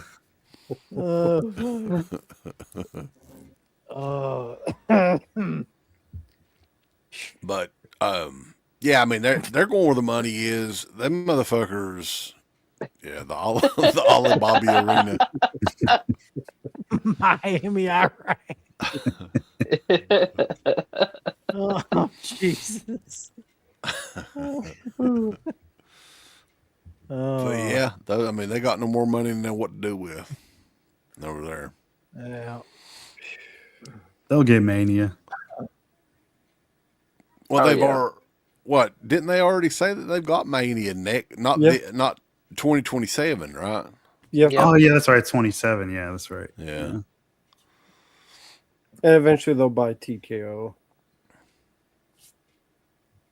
Yeah, That's it's why like- they're doing all that stuff where they want to get as much money, so they'll fire people or raise ticket prices to make their portfolio seem as profitable as possible to entice a deal to eventually sell it to a higher bidder, which would be Saudi Arabia because they want to buy everything. They want to buy Netflix. They want to buy everything. And a lot of the traditions that WWE had for decades quickly just went away. Like house shows are no more. They don't do those anymore. Right? Because I was talking to my father-in-law the other day because we used to like going to the shows up in Pikeville, and I was like, yeah, That last one we went to, that is the last one because I don't think that they're going to be doing that again. Don't you think that's kind of a good thing though? I mean, just because like they don't have an off season anyway, and like at least it gives the wrestlers a little bit more time home here and there and time to heal up a little bit. Yeah, for the talent, it's definitely a good thing because they don't have to stay on the road all the time or anything. But for the fans, it sucks because a lot of these people, especially like the people in this area and stuff, they can't afford $700-800 tickets to go to like a Royal Rumble or WrestleMania or a Raw or whatever. Yeah, but they do more stupid shit, and then they get themselves more hurt. And then even though they have more time, they have shittier matches than they did before. Well, that's part of it too. I mean, if you don't have time, like a lot of these younger wrestlers probably need more ring time to get better. And you've got less of that if you're just doing matches on TV. Yeah. Yeah, they probably should have kept NXT as like just an in-house thing and not finding a network. I mean, but that was another thing. It was about the money, and that was when McMahon was still there, so he was all about the money too. Yeah, but I mean, I think he may have been a little bit less obvious about it than this regime they've got now. Yeah, well, it's like, hey, I've boys, got to ask because you all like watch wrestling. I don't give a fuck anymore. I haven't for a long time, but like, do you think that it was better off with McMahon? The product? Yeah. No, I don't. Yeah. The silly shit that he would book. I remember him having what was it? A match with like two little people on a pay-per-view, and it was like they had little tables, little stairs, little like I was like, this is like that? No, little step stools.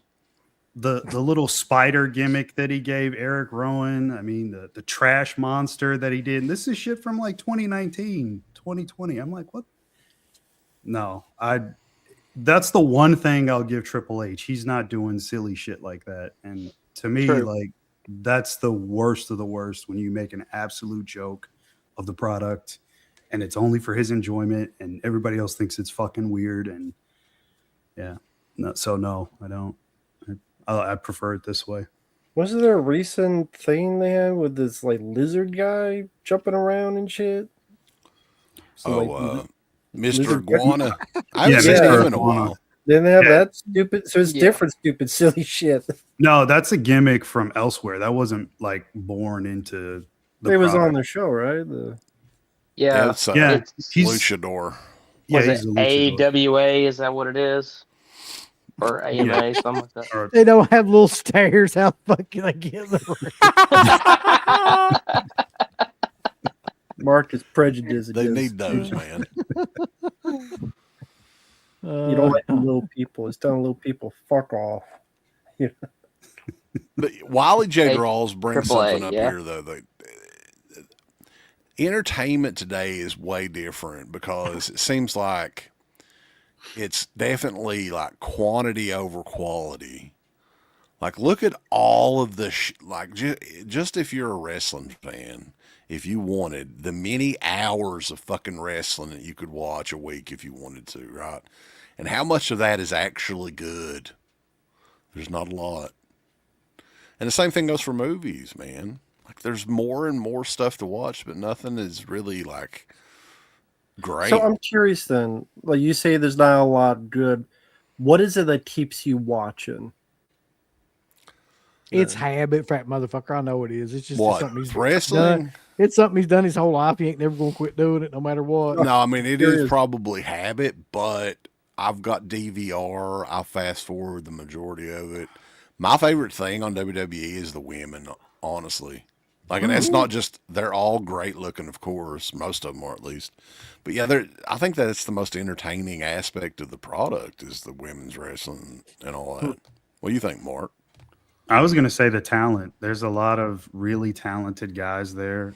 How they're utilized is a whole nother thing. That's a completely different discussion. But a lot of those guys really do work hard, and they are trying to entertain the fans, and they put on some solid matches. Whether who wins, who loses, that's all booking. That's not what I mean. I'm just talking about the athletic part of it. I really still enjoy that. The little bits I've seen, it's like they do 85 moves and they don't sell shit. So I just give up and don't watch it anymore. You sure you're not watching AEW? No, I watch clips of both. It's like they do like 18 pile drivers and then they get up in like 10 seconds.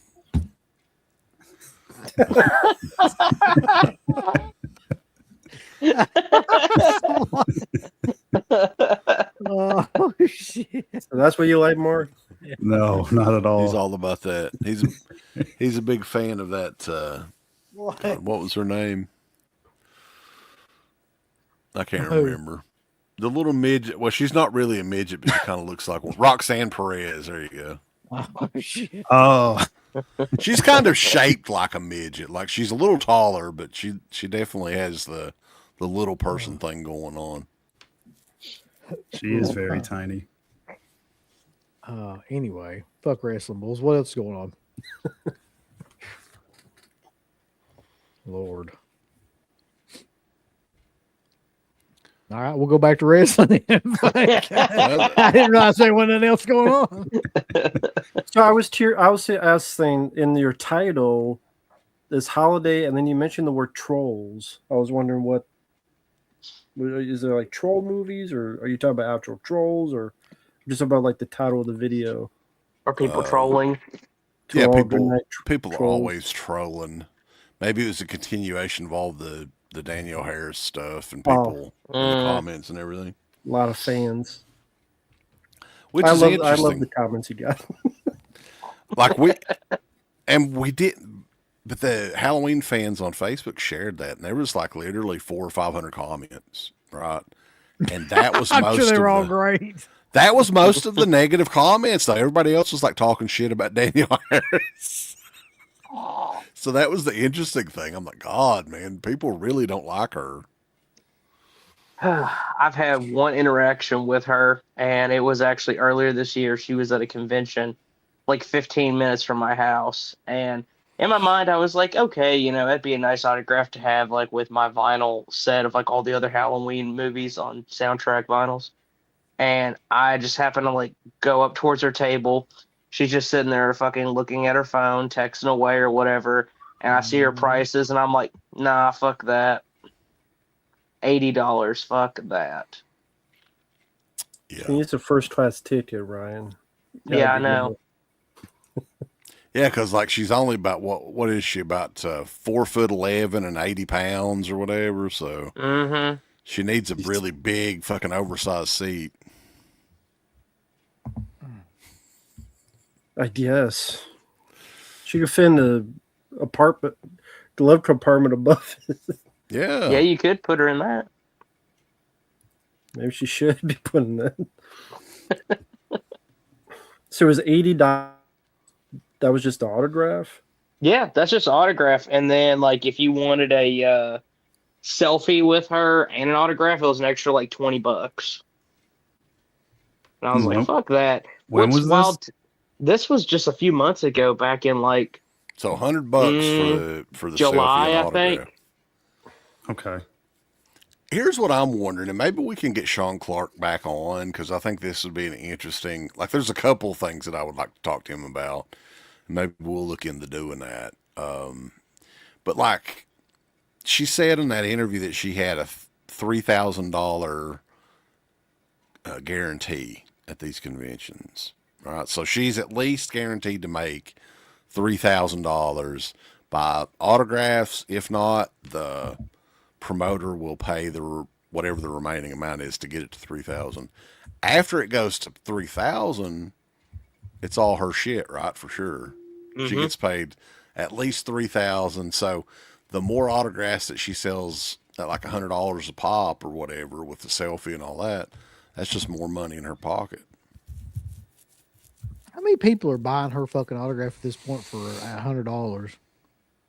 Just out of curiosity. It'd probably make you sick, actually. I mean, There's quite a few. I just saw her in August at that show, and there was quite a few people coming up to the table.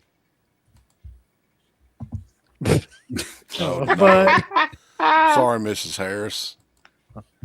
Won't happen again. Yeah, we've talked about Rob Reiner numerous times on here. It's on TMZ. Nobody knows exactly what happened, but yeah, it's evidently a stabbing, and Rob Reiner and his wife are, according to them, according to TMZ, they're deceased.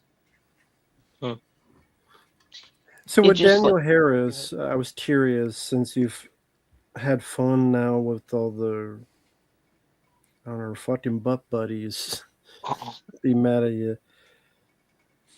What kind of mentality does someone like that have where they've really done nothing prominent in 20 years, really, but they feel that entitled for that amount of money when all you're doing is writing like a chicken scratches for an autograph and a picture that takes 10 seconds?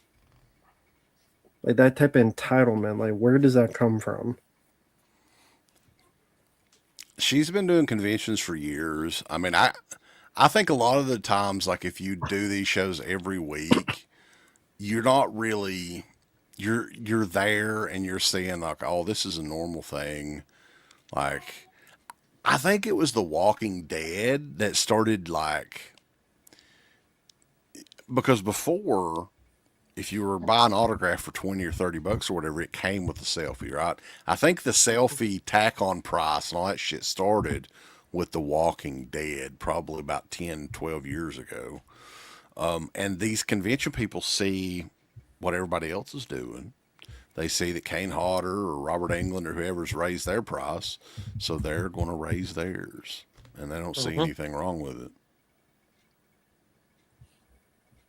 I don't know, honestly, anymore. Like, I don't understand what the fuck goes on at conventions because the prices are insane and so like out of touch with reality about what's going on in the real world. But people will still pay it, and it doesn't seem to matter like how much the shit goes up. So I feel like that, like if they keep raising it and people keep paying it, they just are gonna keep. They're never gonna quit. I mean, it reaches a point for me years ago where it's like it's just way too high. But I don't know, for some people, and I think a lot of it too, sadly, is like a lot of people that go up to women at these shows and stuff, especially women like Danielle Harris and whatever, do the online showing her tits shit or whatever she's doing. Like, they think that they're connected to her somehow or another. Like, They're protective of Danielle yeah. because she was no, nice that's to them just at the what you convention. call a sad existence, is what that is. And I feel like there's a lot of people that feel that way. Well, the convention thing, man, like the audience that goes to these shows now, at least the ones that I've seen, they're a different breed than the ones that went to those shows years and years ago. It's a different crowd of people. Like it seems like it's a lot more like family oriented. There's a lot more cosplaying going on. And the people that are at these shows are not as hardcore of fans as you would think they would be. Again, I think that that's probably going back to the Walking Dead crowd that came into these shows. It's kind of a mixture of them along with new age, like people like Chucky or whatever they like coming to these shows. So it's not the same crowd either. It's people that have lots of money though, obviously. The one thing I guess that bothers me the most about like a lot of these people though is that they don't really care about the genre. Like it's a fake kind. They figured out a way to make money, so they act like they care about the genre, but they don't really know anything about it or keep up with it or anything like that. It's just a way to try to get more people to come in and buy stuff if they think that you are hip to the genre still. But these people could really give a fuck less about that at this point. It certainly seems that way for a few people that come to these shows. Of course, they'll never admit that to you when you talk to them, but Mm. I mean, I still have a good time going. Like I've mentioned several times, I like meeting up with friends when I go there. Oh And yeah, there's for sure. Yeah, that's always one of and the vendors. I love the vendors. All those guys seem pretty sincere. They're all legit fans, so that's great. But yeah, these prices, man, they're never gonna drop. It's like Uncle Bill, you said it a million times. They're only people are gonna keep paying it. Like it doesn't matter how high it goes up. They'll just keep forking over that money. They want that experience, and they'll pay whatever it is to get Well, it. that's Go ahead. That's the only way it'll change, though, is if people quit paying it. Like, I mean, You at know, the end but of they won't do it. I swear to God, like it'll never happen. I've come to that realization that no matter what they raise their prices to, People will still do it. there's still a core group of people that are mentally unstable a lot of times that believe they're a part of like something by doing that. They're just not going to quit. They're not ever going to quit. Mhm. And it's just not going to happen. I mean, I've waited for that bubble to burst for what 10 years now, and it just keeps going up and up and up. So Yeah, it's not going to happen. I've seen people spend thousands, man. well, it I saw doesn't this- take. I mean, think about it. If you've got like 10 people charging $80 an autograph, you're close to $1,000 right there Yeah. on just fucking autographs. I think a lot of it too is like I've got something you don't have type of mentality Yep. that goes along with like collectors and stuff like that. It's like, I've got this thing and you don't have it, and that makes me special. And if, there's not a whole lot of other things going on in your life where you can feel that way, you'll spend whatever amount of money it takes to feel that way. That's fucking dumb. Yes. Yes, it is. And there's so many people to these conventions. It's like everybody has them now. Everybody has Kate Otter's autograph. Everybody Yeah, has, it's like it's not worth it. That's the part where I started to realize how crazy it was. It's like, you know how many autographs Kane Hodder signed? Probably like 1 million, legitimately by this point, 1 million autographs. So it's like, what is that worth? Nothing. It's worth absolutely nothing to have his autograph. Like if he, you can't sell them online or anything. There's like 1 million Kane autographs on eBay, and none of them sell. is it Let's see more what the they- autograph? Let's see Is what it they more the go auto- for, Uncle Bill. Look them up. Yeah. See what Kane Hodder autograph is sold for on eBay. I'm curious. Is it more the autograph, or they feel like they're buying an experience for that 30 seconds they talk Both. about? That's the thing, though. What's the fucking experience? Get It's choked. It's both. I don't think he can do that anymore, though. Being, No, I mean- I guess being acknowledged in a weird way. What's weird is Maybe. like you don't even have to pay for an autograph. I go up to people all the time and just have conversations, so you don't Yeah, have to but pay. if they Yeah, they be called hate you, racist. Mark. They hate your kind. I guess so. Jesus. God, it's one of them motherfuckers that gonna buy nothing. Get the fuck away. Here, I'll sign this so you just leave me the fuck alone. Be like, buddy, you gonna buy anything or not? I don't want to talk to you. You get out of here.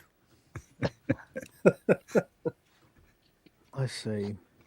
Well, Mark, isn't that what the Smoky Man did to you?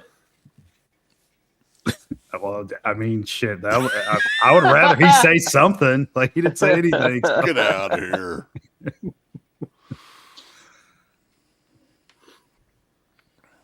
So a Kane autograph. Kane autograph. Kane autograph. Kane autograph. That's all you say from now on. Completed items, sold items. Okay. Sold items, sold items, sold items, sold items, sold items, sold items, sold items. So this is kind of fucking amazing to me. So $34 for an 8x10. $11.50 for 11x14. $20 for like a signed poster.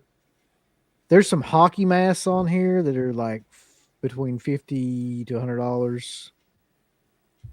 I think that's more like the masks themselves. And then there's like stuff signed by Robert Englund and Kane Hodder. I don't know why, because fucking they've never been together in anything. But like, there's pictures from like Freddy versus Jason signed by Robert Englund and Kane Hodder. It's like $170. Hell What the yeah. fuck? Oh shit! They were in Hatchet. It looks like though Yeah. the going rate is about $40 to $50 That's more than I thought it would be. for a signed picture. Yeah. Well, how much do you charge? You charge like $80. He charged, yeah, now it's like $80, but back in the day it was So- like $10 or something. Just buy it on eBay. It's like $30 to $40 cheaper Mm-hmm. than getting it for him in person. So since we're on the topic of autographs, what's the most you guys have spent for one autograph? Jamie Lee Curtis. That was mine too, yeah. And what'd you guys no, pay? no. That is still true. I paid less than that for the Sam Raimi autograph. It was $80. And this Not was bad. in 2012, I think. Yep. It's not And it's bad for at all. charity too. Like she Yeah. was doing it for a children's hospital or something. Right. Trying to think. How much was Raimi again? When I saw him, he was 75. But he went up right after that, or so I was told, to like either 85 or 80 or 85 or something like that. Yeah, because I met him a couple years ago. I can't even remember what it was. I don't know if that was before or after you saw Now, him. see, why does Sam Raimi need to do that? He does these $100 million movies. I'm sure one paycheck. He was promoting something, which is why you should do that, really. But I can't remember what he was promoting at the time. But yeah. It was the new Evil Dead movie, wasn't it? Wasn't that out around Oh that yeah, time? yeah, it was. His Evil Dead Rise. Yep. Hmm. Yes, he doesn't need the money. He can give a fuck. He probably wipes his ass with that money. Yeah. Mine's probably $60. I think $60 is the most I've spent. What I think is funny though, and I love the Living Dead weekend shows are fun. Like they're kind of a throwback, right? But the autograph prices are still as high as they ever at that show. The extras, or most of them, I think there was a couple of them that was like $20, $25. But like they have a lot of extras from Dawn of the Dead and Night of the Living Dead and shit. Like these are people that are just fucking like background people. $40. Every fucking one of them's $40, right? I'm like, what? No. If they were like $5 or $10 a piece, like I would probably get all of them on my poster. But I'm not throwing down $40 for, shithead zombie number 4 and Dawn of the Dead or whatever. Yeah, it's zombie number 4 is killer.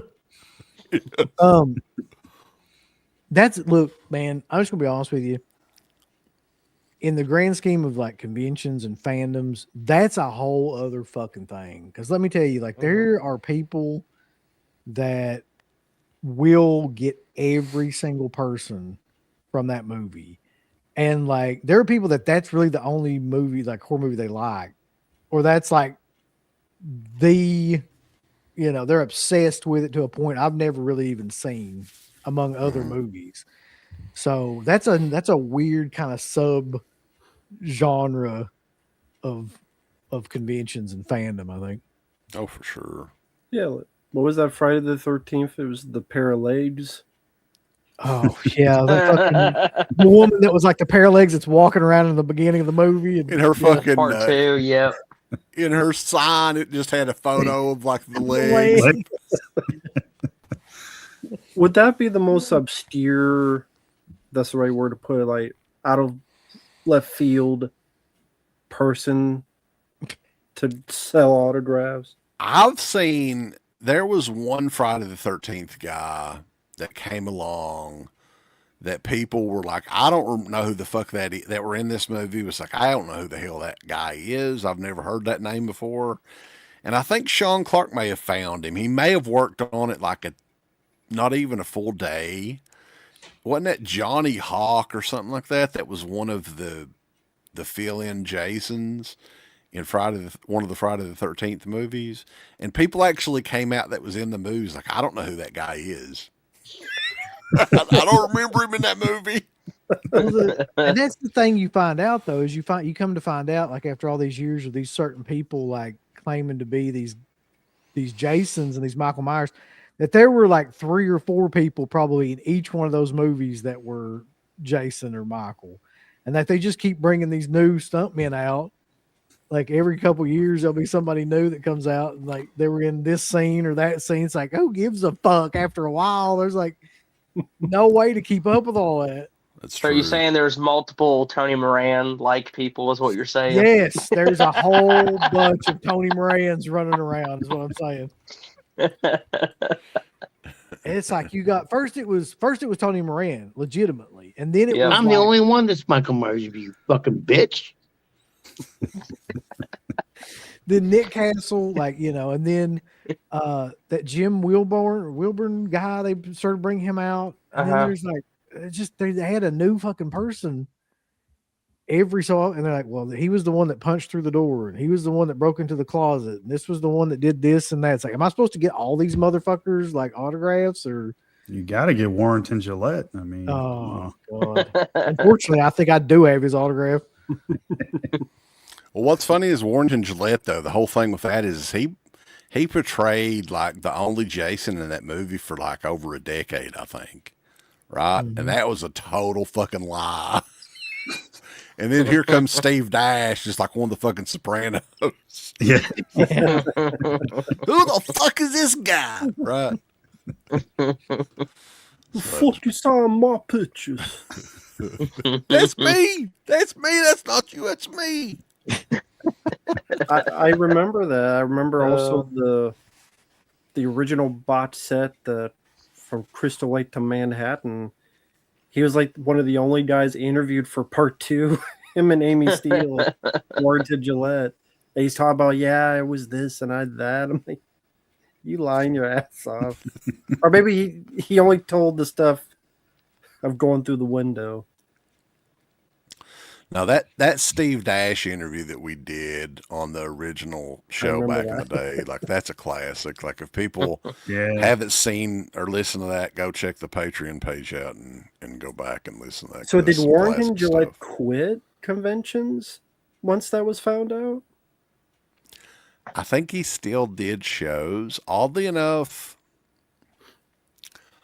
I'm trying He to. was at the show that I went to in here around my town here that I saw Daniel Harris. So yeah, he's definitely still doing them.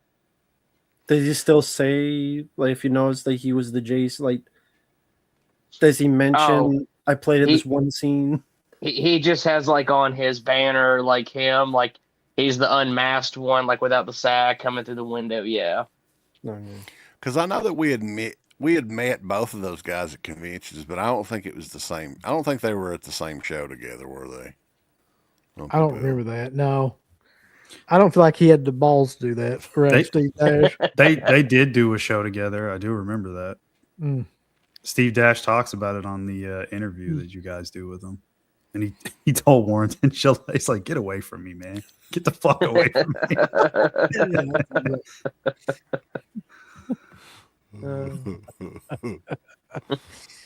me. Steve Dash, a funny freaking guy, though. Holy shit.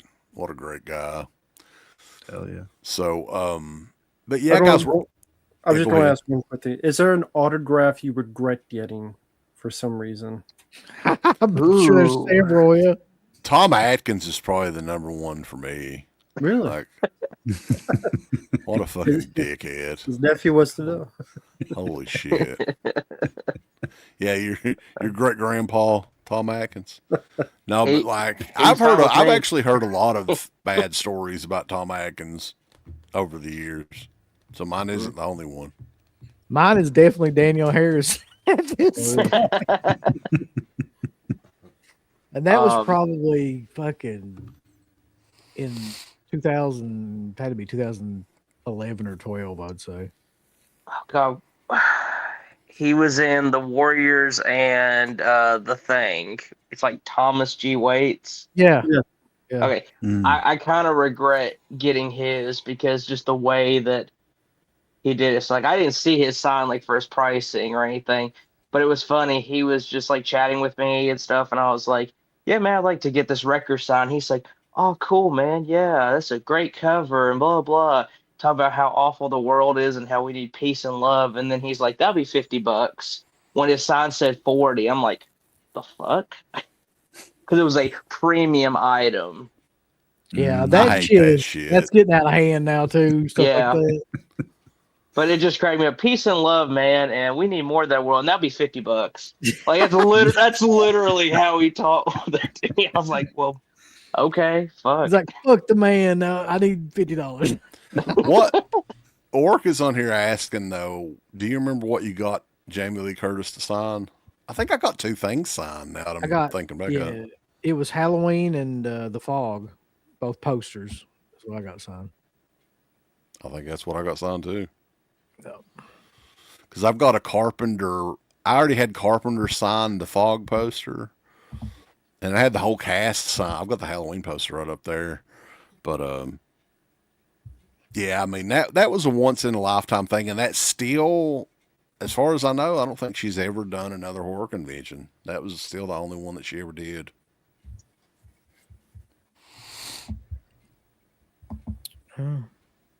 Mark, Really? do you have any regrets? I think we all know mine. So I don't, yeah. Let's hear it. Let's hear it. Well, just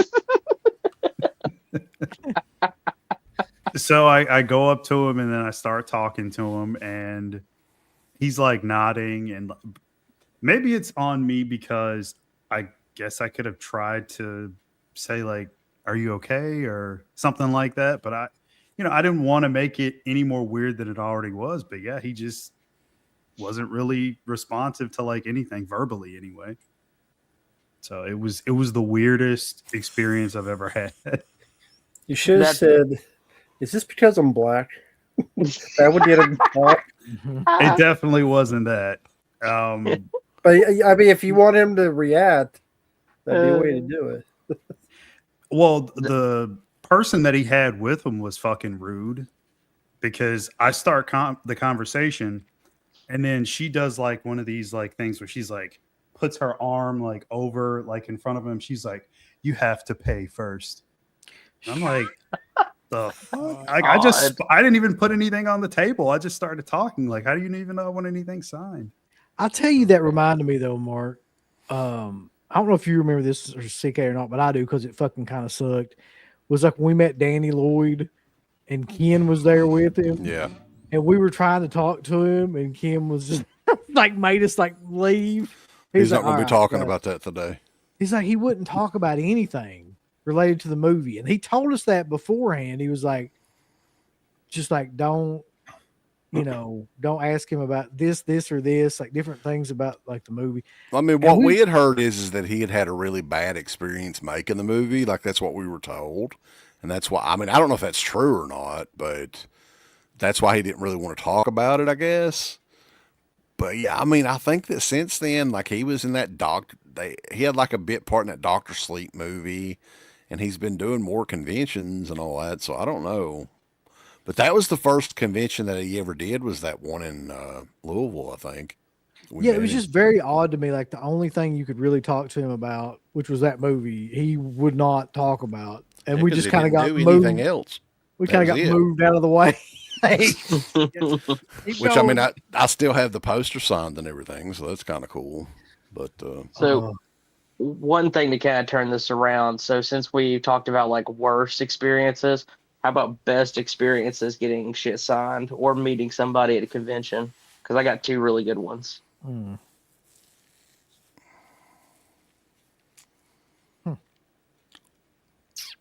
I'll just say, like, my favorite person at conventions, because he is that character, was Reggie Bannister from Phantasm. Like, Oh yeah. of course, his health, unfortunately, I wish him the best. Hopefully he's doing okay. But, dude, like, what just a regular, just down-to-earth, cool guy. Never heard anybody say anything negative about meeting him or anything. To piggyback off that, one of the most memorable ones was Don Coscarelli for me. Just Nice. super nice, very, very talkative, very interested, and pretty much anything you ask him about any of his films. He was really great. So that's one. Trying to think of another really, really good one.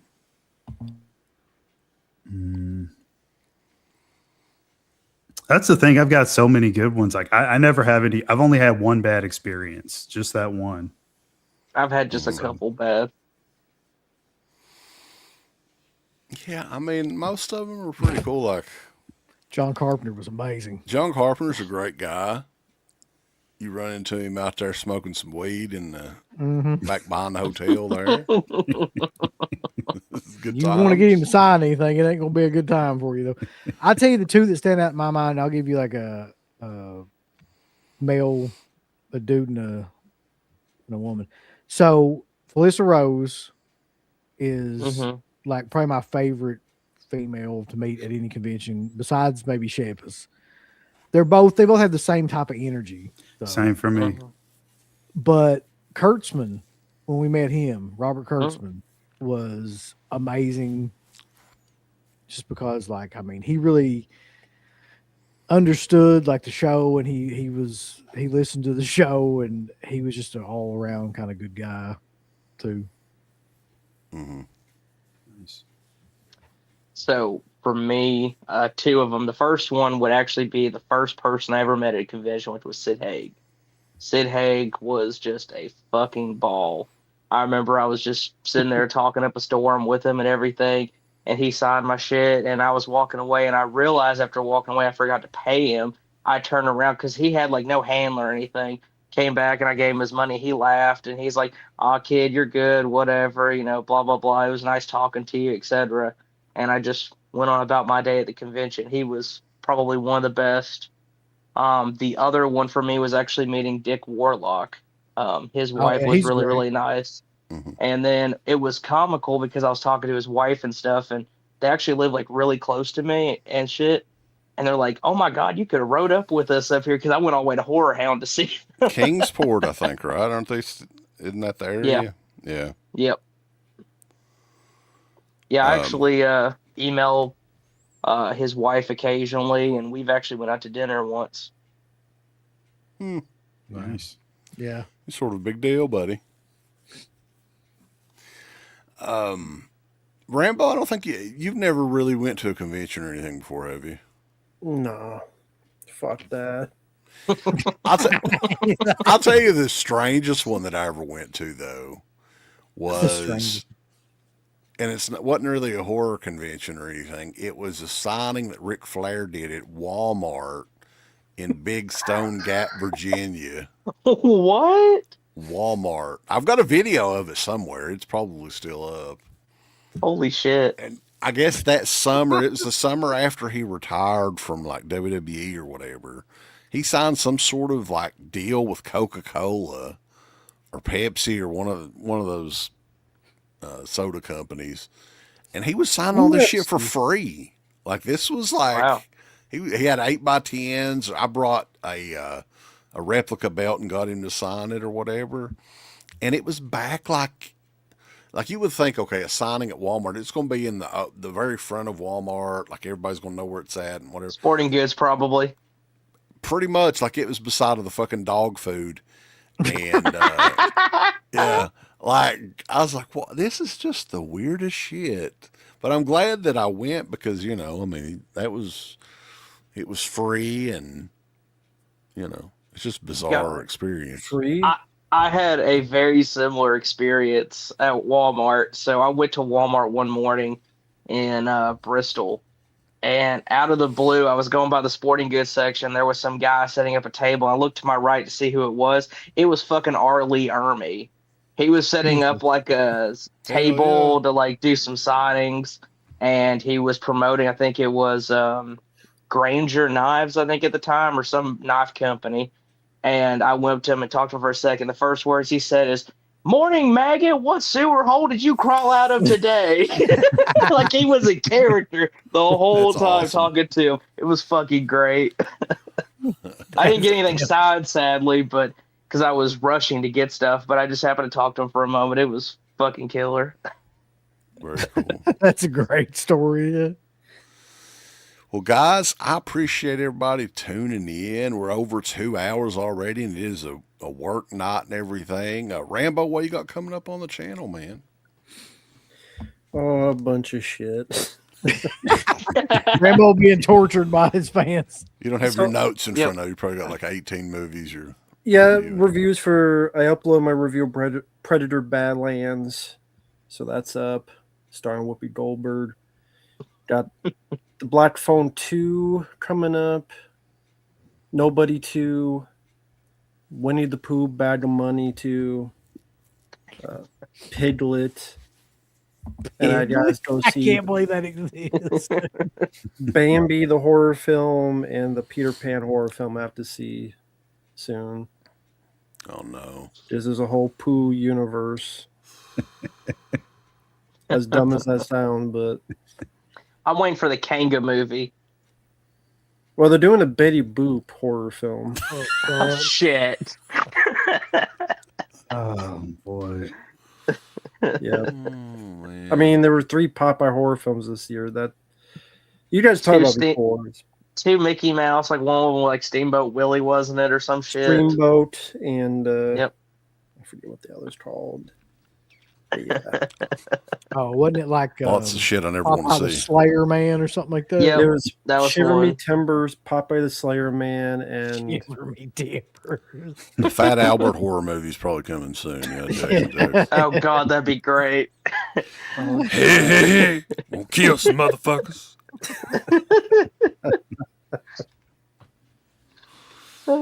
Shit. Mark, what you got coming up, man? I just uploaded 3 videos before I came on here. So Woo! 2 of the Q&As and then one was the box set of a German edition. Of course, it's German. Yeah. Has to be. Nobody saw that coming, Mark.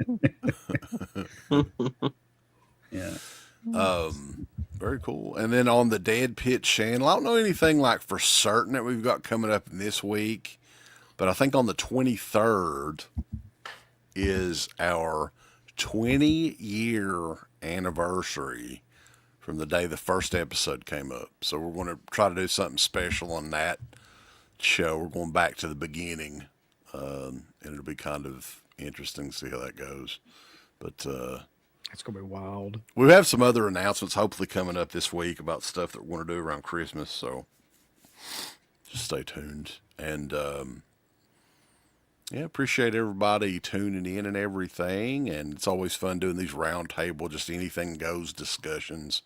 And appreciate everybody in the chat. Seeing Orc and Jackson and Ronald and Biggie Fifth, baby. Bog Zombie, you guys have been lighting it up all evening, and we appreciate it. And we will catch you guys next time over at Dead .com. A big thanks goes out to our supporters over at Dead Pit on Patreon.com. You can get hours upon hours of great content, right, Uncle Bill? There's so many hours of content. We've got reviews. We've got songs. We've got live streams. We've got exclusive streams. We've got non-exclusive streams. We've got streams with all kinds of celebrities and all kinds of different old shows from the past podcast, the initial incarnation of the show. All of that can be yours.